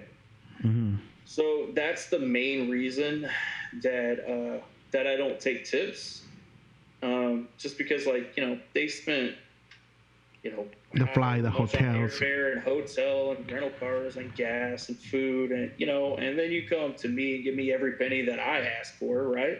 It's like I don't need any more of your money, Like cool. I charge you what I charge you. You paid a lot, because my day rate is pretty high. But I mean, you get what you pay for, right? Mm-hmm. Yeah. So I don't take tips, man. I feel bad taking them. I always tell them, you want to do something for, the shop or go leave us a good review. Let people know that you've had a good experience. Cool, man. So when people go to your shop, and if they need to fly, is a local airport or they need to fly into Atlanta and drive to you? They fly to Atlanta and then they usually rent a car or they'll catch an Uber. Oh, yeah, similar to me. They have to fly into New York. Yeah. But not many of my clients fly from somewhere else, just few. And where I am located is kind of cool because I have like Boston 3 hours and Massachusetts, the whole Massachusetts, Rhode Island, and New York is surrounding me. So Okay, even though people don't fly, I got a lot of clients that 3 hours, 4 hours away, they drive to my place. So, right, yeah, that's cool. Yeah, but fuck that, I like tips. So bring me tips. I take them. um, yeah, man, I don't know. I just, for me personally, it's like, I already made a lot today, so it's like, Yeah, no, I understand. I'm just bullshitting. I understand and respect what you're saying. It's pretty cool of you too, you know. yeah. Oh, well, thank you. Yeah, I don't know, man. I just always felt bad taking them, once I got to like a certain point, people were flying in and they give me, $300-400 extra and shit like that. I'm like, dude, like, no, dude. I just feel so awkward about it, dude. Yeah, no, don't feel. Take it. Put it in a saving for your daughter college. No, it's fine. Or for your town homeless or whatever. My clients have somehow found out now that I like toys. Oh, okay. Yeah, I don't buy toys. What kind of toys? What kind of toys you want to? Just action. I can see some figure behind you. It's a little. Yeah, like Spawn stuff, action figures. Funko Pops. Yeah, just toys. Dude. Yeah, I just always had a fascination with them, but I never bought them because I knew what would happen. I'd end up with a fucking room full of toys, And now my clients have found out that I like toys. And now, dude, they're bringing them. They're mailing them in. They're fucking. That's I'm nice. getting all these fucking toys. It's cool. It's awesome. But at the same time, I'm like, I don't know where I'm going to put all these fucking things. I already had to buy like this shelf. I just bought another shelf to put at my stage. So I'm going to have 2 shelves. Not just a shelf, like a whole stand with like 5 shelves. Like, like I'm going to have 2. And like I'm adding more. I'm like, dude, I don't know where I'm going to put all this. Like, they keep bringing them. Yeah, man. It's cool. I live in a small apartment for some time when I was single, and it have an extra room where I used to paint. The people that live before me, they put some shelf there. That was super cool because it was like probably, I would say 8-9 inches tall, maybe. I would say less than a foot, but something like that. But it was surrounding the whole bedroom by the ceiling, so it was like 1 foot away from the ceiling. So that's where I put my books and some figures that I have that I use to draw and stuff like that. I put in there, so it was super cool. Maybe you can do something like that in your room. It's a pain in the ass if you need to dust, but because they're so high, you don't need to really dust them you gotta often. Get a ladder and get up there and take them down and dust and stuff. Yeah. But yeah, man, I don't know. Taking tips for me, I'm like whatever, and I always say if you're a tattooer and you expect a tip, you're an asshole. You know what I mean? Like, you shouldn't fucking expect anything more than what you charge those people. If they want to give you something extra, that's cool. I'm already amazed. To expect getting paid to do drawings for life. So dude, to expect more than that is bullshit. But I like tips and keep bringing them over. I like them. Hey, it's for sure. That's cool, especially like the way that I explain it to them is the way that I explain it to you, and I tell them like if you're getting tattooed by one of my guys and you're getting like a $200 tattoo, something like that, yeah, throw them a little extra, man. That shit goes a long way for sure. But with me, it's like I make my day rate every day, so it's like, dude, I'm fine. Like I don't need any more money. Like if you tattoo 3 days a week. You still go to the shop or hang out there the other days, or you don't go? Just you have the manager there. Sometimes Thursday, like I said, we don't really have family, so Thursday is my fiance's. That's her off day. She goes and fucks off and goes and like fucking hangs out with the other guy at the shop.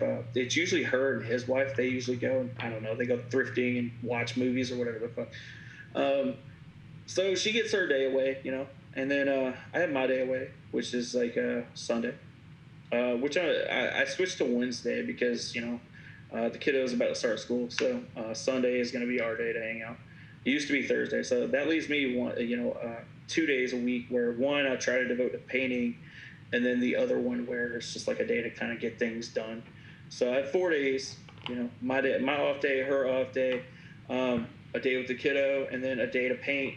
That's good, man. I mean, so it's good. So and then the other 3 I'm tattooing. So I keep I mean, fighting with myself to try to find more time to paint or to do other stuff because I live, running.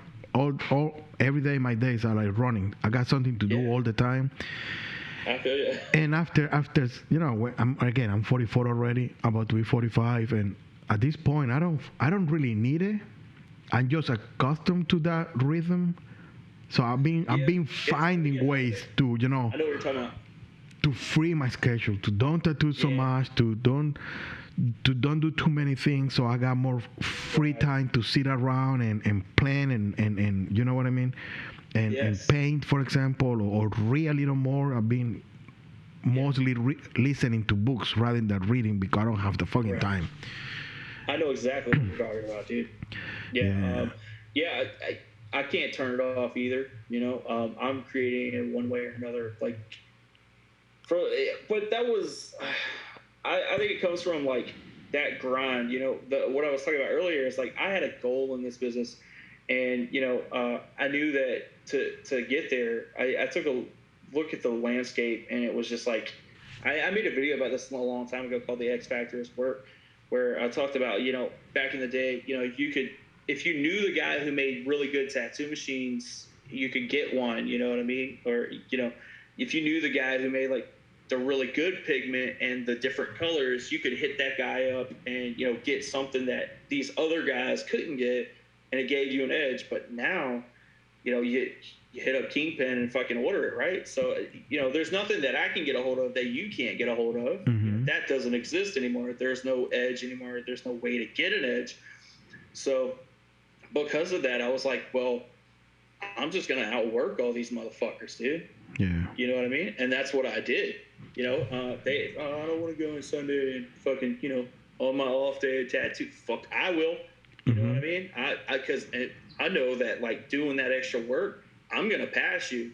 Eventually, you're gonna slip up, and that dude that's quiet, wading out in the shallows, just keeping his head down, putting in that fucking work, you're gonna slip up. He's gonna slide in and take your fucking spot, and that's what happened. So for me, it was like, I started at 17. I didn't take my first vacation until I was 31 years old. Right? I didn't go on vacation until 2 years ago.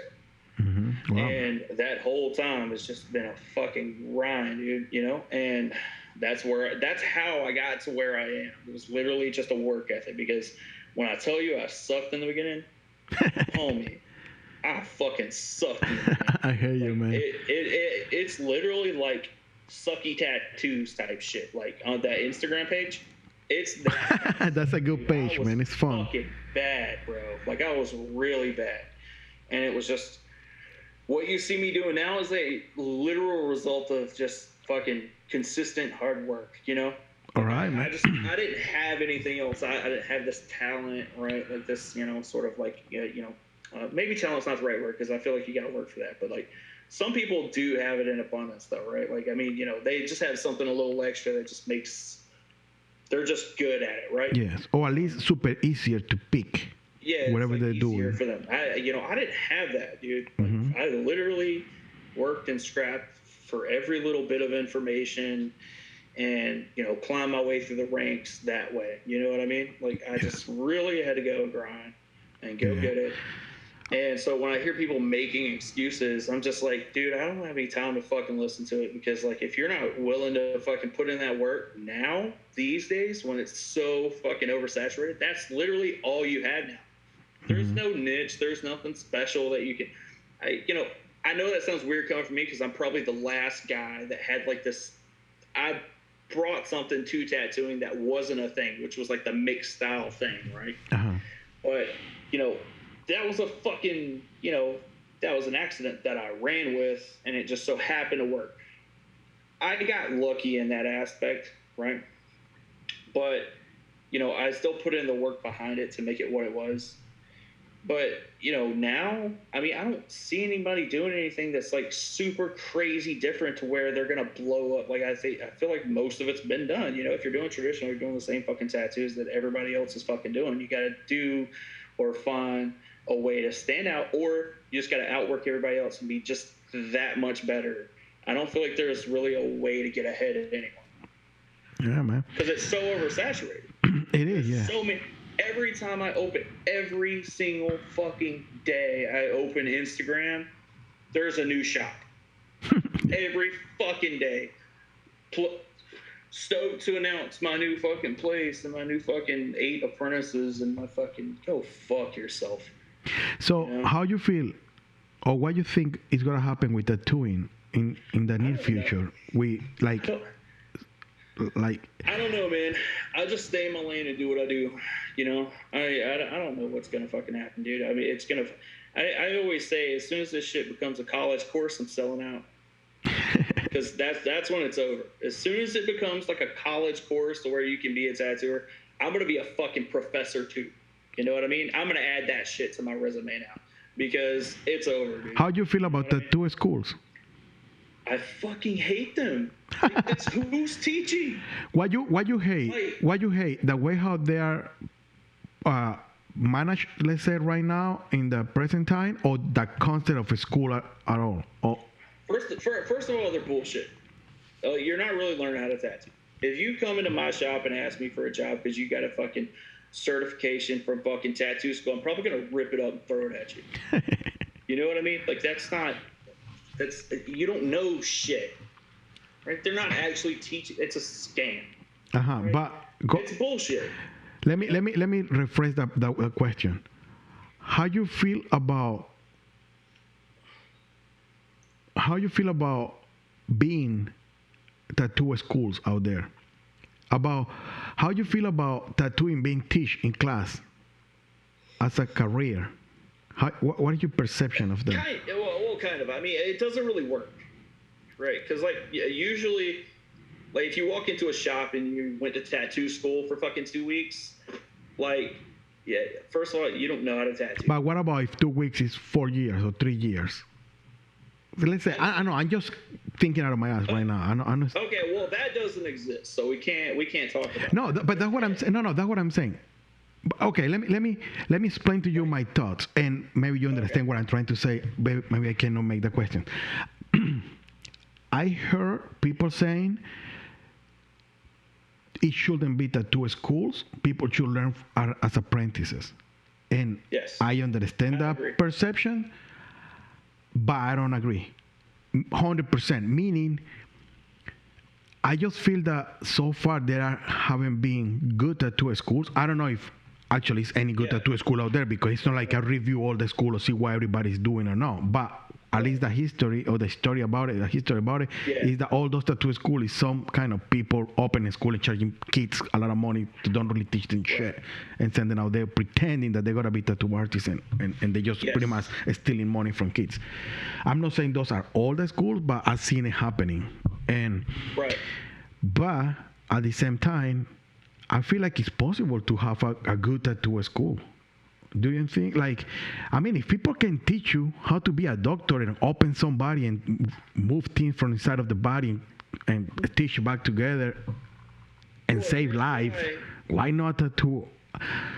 Well, here's why.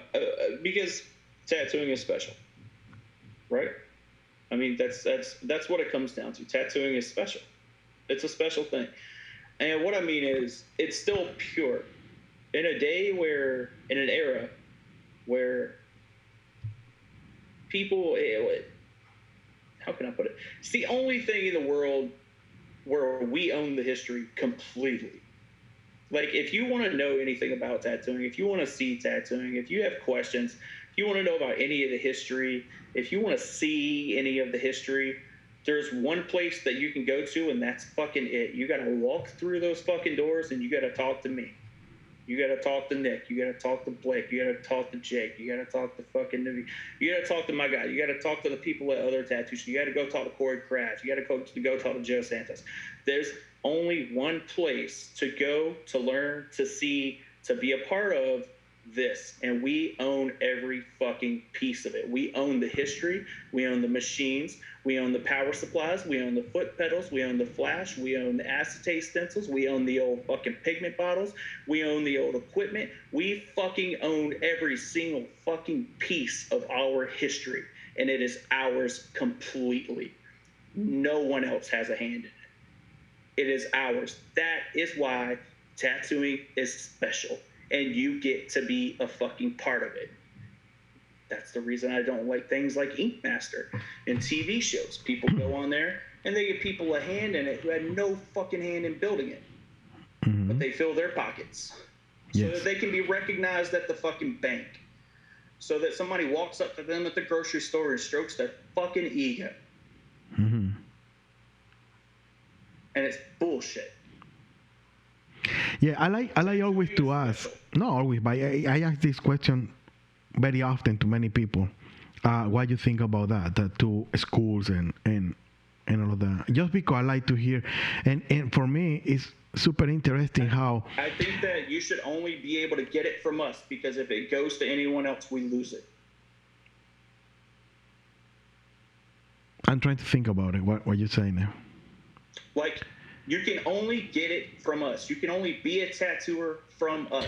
But my question will be, you think that that's the right thing because yes, everybody should respect the history of tattooing? Yes. Or you think that's the right thing because it's actually the only good way to learn tattooing? No, I think it's the right thing because it keeps it what it is. It keeps it pure. It keeps it, it lets the tattooers still own it. It lets the tattooers still have it. The only people who can have it and be a part of it are tattooers. And that's what makes it special. What else can you name?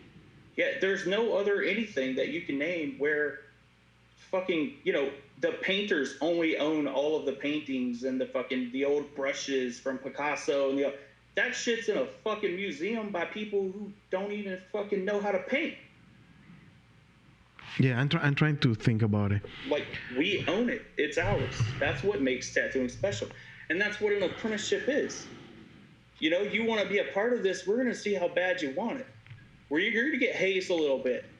We're going to see if you really, how much you're really willing to stick it out and stay in there after you've had to have a fucking stencil put on your forehead that says late because you fucking keep showing up fucking 30 minutes past open. You know what I mean? Not doing your job.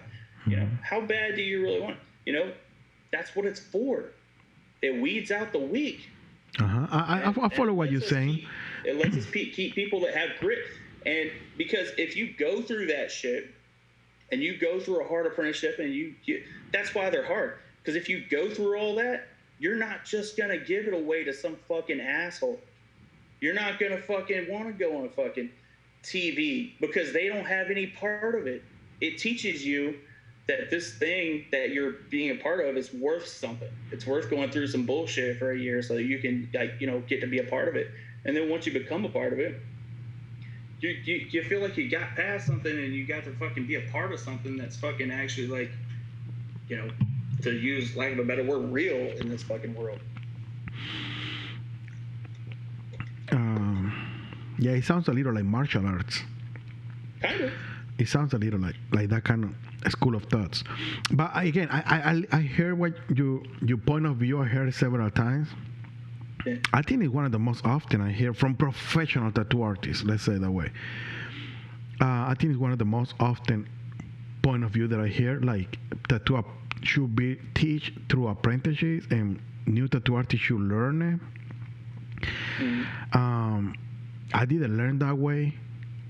Yeah. So it's hard for me to identify with that process. And still, I respect it, and I respect the industry a lot. Like, I don't do bullshit for this industry. Cool. It's rare that someone comes in and they don't have to go through the apprenticeship process, and they don't have to really get hazed and fucking have any of those stories, and go through some of the bullshit because it's rare that you hear somebody come in and they have a real respect for it, so I appreciate that. That's really cool, but yeah, man, I mean, I think that's more than anything, that's what it's for. It's just making sure that the people who are getting in really want to be a part of it. Yeah, okay. I respect your point of view. That's what I think. And it's not like I disagree with you from a point that I feel like you're wrong. I respect it, understanding you belong to to that school that is a very important school of the world of tattooing, where is you have to learn the right ways and respect the traditions. Oh, let's say that way, like respect the traditions. Not meaning tradition tattooing, but the traditional process to learn and develop your career. I understand the respect. But it's proven is the difference, right? I mean, it's proven, dude. No, it's definitely that's part of what kept it pure. All these generations of tattooers that came through the ranks, and they were all like had to go through that apprenticeship process, and you know what I mean. For the most part, I mean, that's what kept it ours. That's what makes it pure. You can only get it from us. The moment the tattoo schools started opening by people who fucking, don't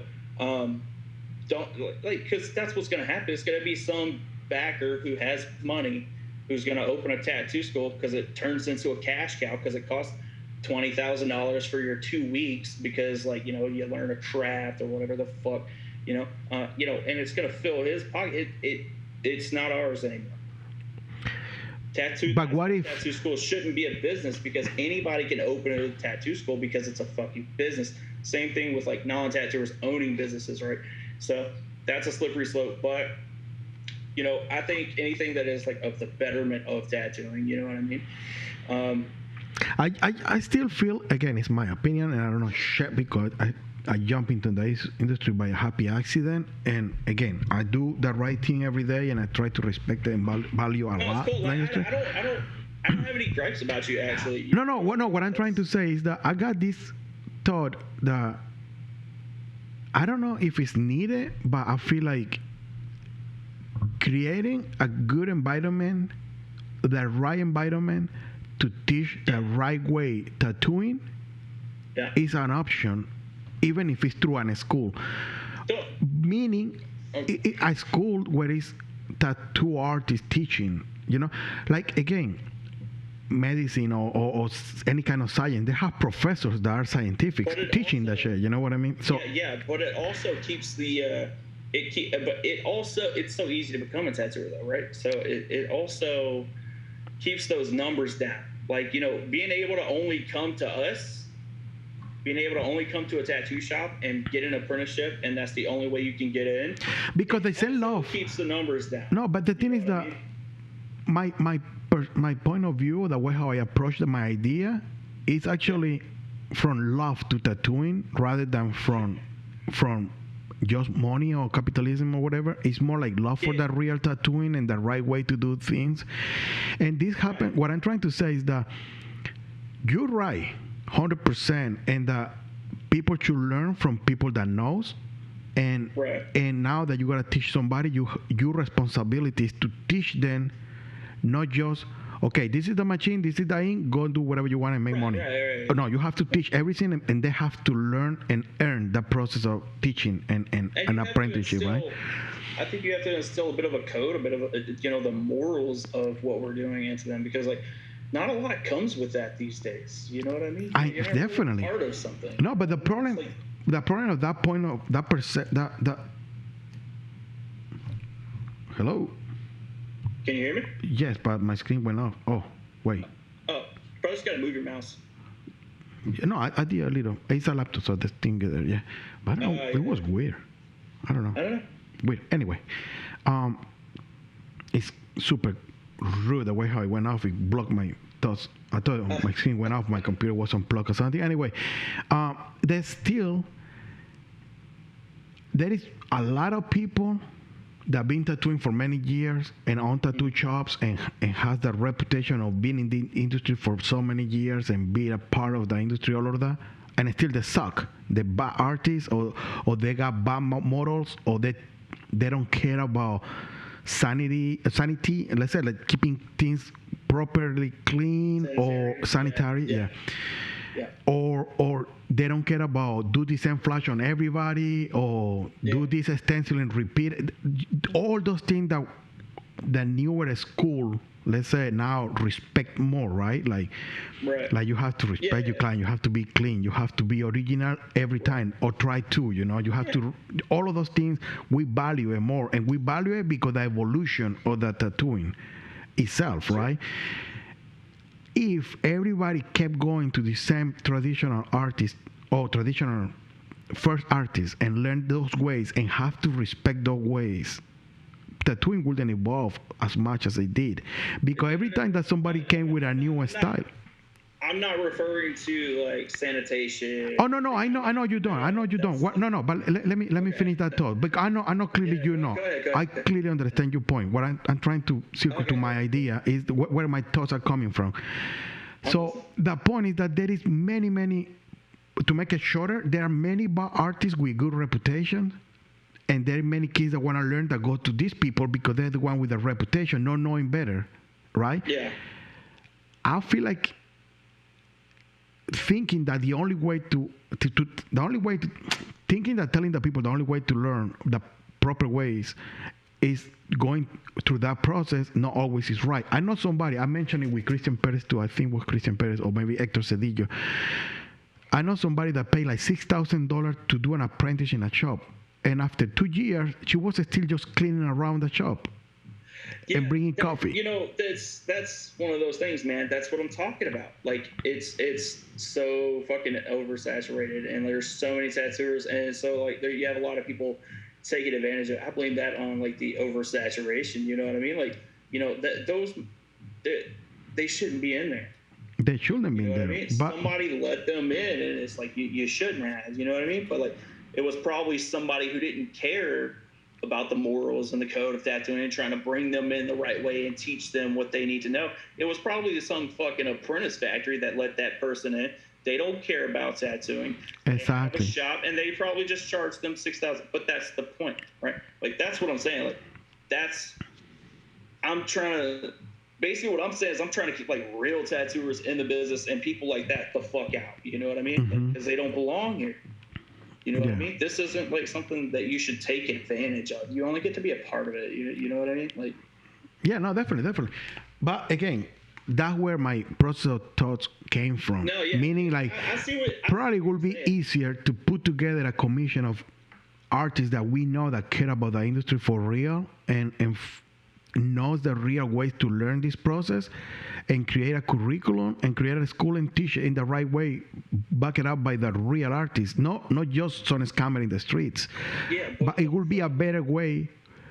Like, let's say it would be like, I understand what you're saying. You're saying that there's a right way to do it, and if tattooers do it, it's okay. But the problem with that is, if you have 40 kids in every class every time, you know what I mean? It's like, dude, it's gonna be so fucking oversaturated. It already is. That's just gonna speed up the process. You know what I mean? I was really hoping that COVID would like thin out the herd quite a bit. You know, a slow time would make some of these guys be like, fuck, maybe I really don't want to be a tattooer. I can make more money roofing. You know what I mean? Like, fucking, you know, I was hoping that this would really thin out the herd a little bit.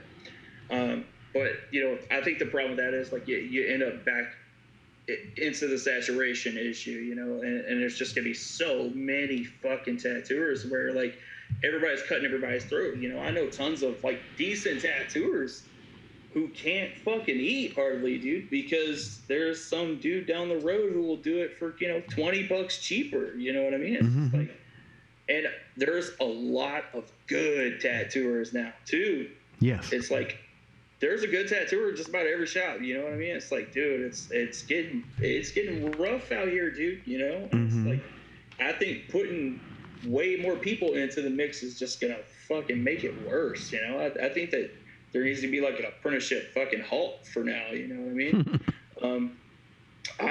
I've never even had it, dude. So cool. So we have 3 hours already talking shit, man. Oh shit! Yeah, we are. Time just flies. Are you planning to do any convention soon, or you want to keep resting for a little while? Probably not, man. The guys at the shop, I think once things kind of go back to normal, I think they want to do some. So I might show up with them at 1 or 2 or something like that. You know, it'd be cool, you know, with my shop to go do a convention. How far did you shop from Charleston, South Carolina? I'm not sure. Okay, don't worry about it. It's just in case that you know, probably 6 hours. Oh, it's far. Okay. Yeah, it's because I know some areas of Georgia are very close to South Carolina, right? Or I'm wrong in the map. I think, Some areas are close. We touched South Carolina, so. Yeah. Yeah. So no, it's not terrible, but you know. No, it was in case it was close by because I might need to go to South Carolina in a couple of weeks to see a friend. So if you close by, I'll probably take a drive and say hi or whatever. Maybe you got me pass, but I think it's far. Kind of far from there. Yeah, I think it's too far. Kind of far, man. Yeah. All right, man. Kind of like. So when you paint, very quick before we go, when you paint, what you normally do for painting? Similar stuff as tattooing, or you do other stuff? No, I don't do similar stuff at all. Is that you painting there with the red thing with the? I cannot really see exactly what it is. Yeah, that right there. Yeah, that's one of them that I'm working on. I mean, I don't know. I could probably grab it. I don't know if you can see it real good on here. I don't know. Bring it over. Let's take a look. You just have to talk when you put it close to you.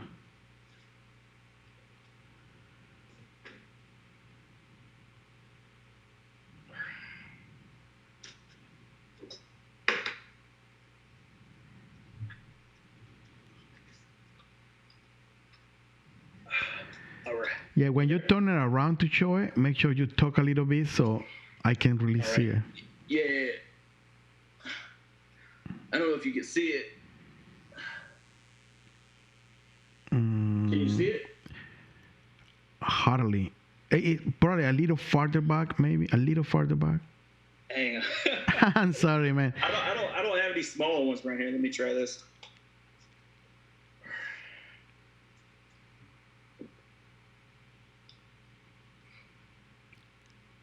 Yes, pretty cool, man. So it's hard to see the overall thing, but I can see like kind of a flame coming out up. Yeah, it's a big dragon. It's a little death metal mouse riding on the top of it and stuff. Cool, man. So that's why you like to paint, that kind of style? Yeah, like kind of like cartoony stuff like that. Something that gets me away from like the tattooy stuff for a little while. Okay, cool, man. Yeah. Brother, thank you so much. Dude, yeah, it's been an honor, man. I had fun talking chopping it up a little bit on here, man. It was cool. Definitely. I'm so happy that you remind me where we met the first time, man. I totally forgot it was there. I know, I know we seen us out there, but I didn't remember it was that show. It's fun, man. That was it, dude. Fucking doing $31 tats, dude. I actually ended up winning Best Color and Tattoo of the Show that week. Oh, yeah, in that show? Yeah. Cool, man. Yeah, and that was my first show. That was kind of fun. Here we go. It was, I think it went between me and Paul Acker for Tattoo of the Show. I'm probably going to hit him up this week, send him the fucking trophy, because I've had it all these years, and just like, every time I look at it, I really never felt like it was mine anyway, because he did the better tattoo. I don't know why they gave it to me. I've gone back and looked at those tattoos, and I was just like, what the fuck were they doing? Maybe they were just being a dick to Paul or something. I don't know, but who knows? But I'm probably gonna hit him up and send it to him because I fucking hate having it, to be honest. Nah, it's okay, man. Like, dude, I've won enough to make a point. You know what I mean? I have a ton of shit, and it's just like that's the only one that I ever look at, and I'm just like, that's not mine. I didn't earn it. I don't feel like I earned it. I don't feel like that's mine. It makes sense, man. It's been a long time. I don't see what he's doing. I used to keep an eye on his work because I love it a lot. But it's been a while I don't see him. Instagram is super weird. Now it showed me a bunch of stuff. Even people that I'm following people that I didn't know I was following. I don't know if that makes sense. So sometimes it just... Are you there? Yes. Okay, yeah, it's kind of freezing a little bit. It's tired of our bullshit. Soon it's tired of us. It's fucking over it. So yeah, Instagram now show me people that I don't follow, but it's there and I click to see and I'm following now. I don't know how that happened, but I think maybe somebody hacked my Instagram or something. I don't know. Weird. It's super weird. But the people that I used to look a lot at their work, like Paul Acker, for example, I don't see them never again. Weird. So I have to go and look physically people that want to see like what Dimitri is doing, what this person is doing now. Yeah, dude, when it was in its heyday, I was gaining about 1,000 followers a week. Now I lose about 250 a week. Wow, I don't know what is going on. For real, I don't know what is going on. Because I receive several followers every day. I never count them. Never like 100, probably like 10 or whatever, 15, 20, 50. I don't know. I receive every day, but my number never go up. Yeah, because the other ones are leaving. So I don't know what's going on. I don't know what is going on. It's super weird, man. I've hit 300,000 3 different times. It's weird, man. Yeah. So yeah, I'm at 291 now. All right, let's see. Hopefully, I mean that keep you busy for now anyway. Yeah. Brother, thank you again, man. Dude, yeah, absolutely. What is your Instagram so people that is not following you can find you and see the amazing work? It's Yogi_Barrett. YOGI_BARRETT. Awesome, man. And there is anything else you want people to check? Your website, your shop? I don't have a website, but Messenger Tattoo Studio in Sonoya, Georgia. Everything is Messenger Tattoo Studio. Facebook, Instagram, all social media is Messenger Tattoo Studio. So yeah, that's it, man. Check it out. All right, man. Thank you, brother. All right, brother. You have a great day. All right. You too, man. Blessings for you and your family, man. You Thank too, you, bro. See you later. Peace.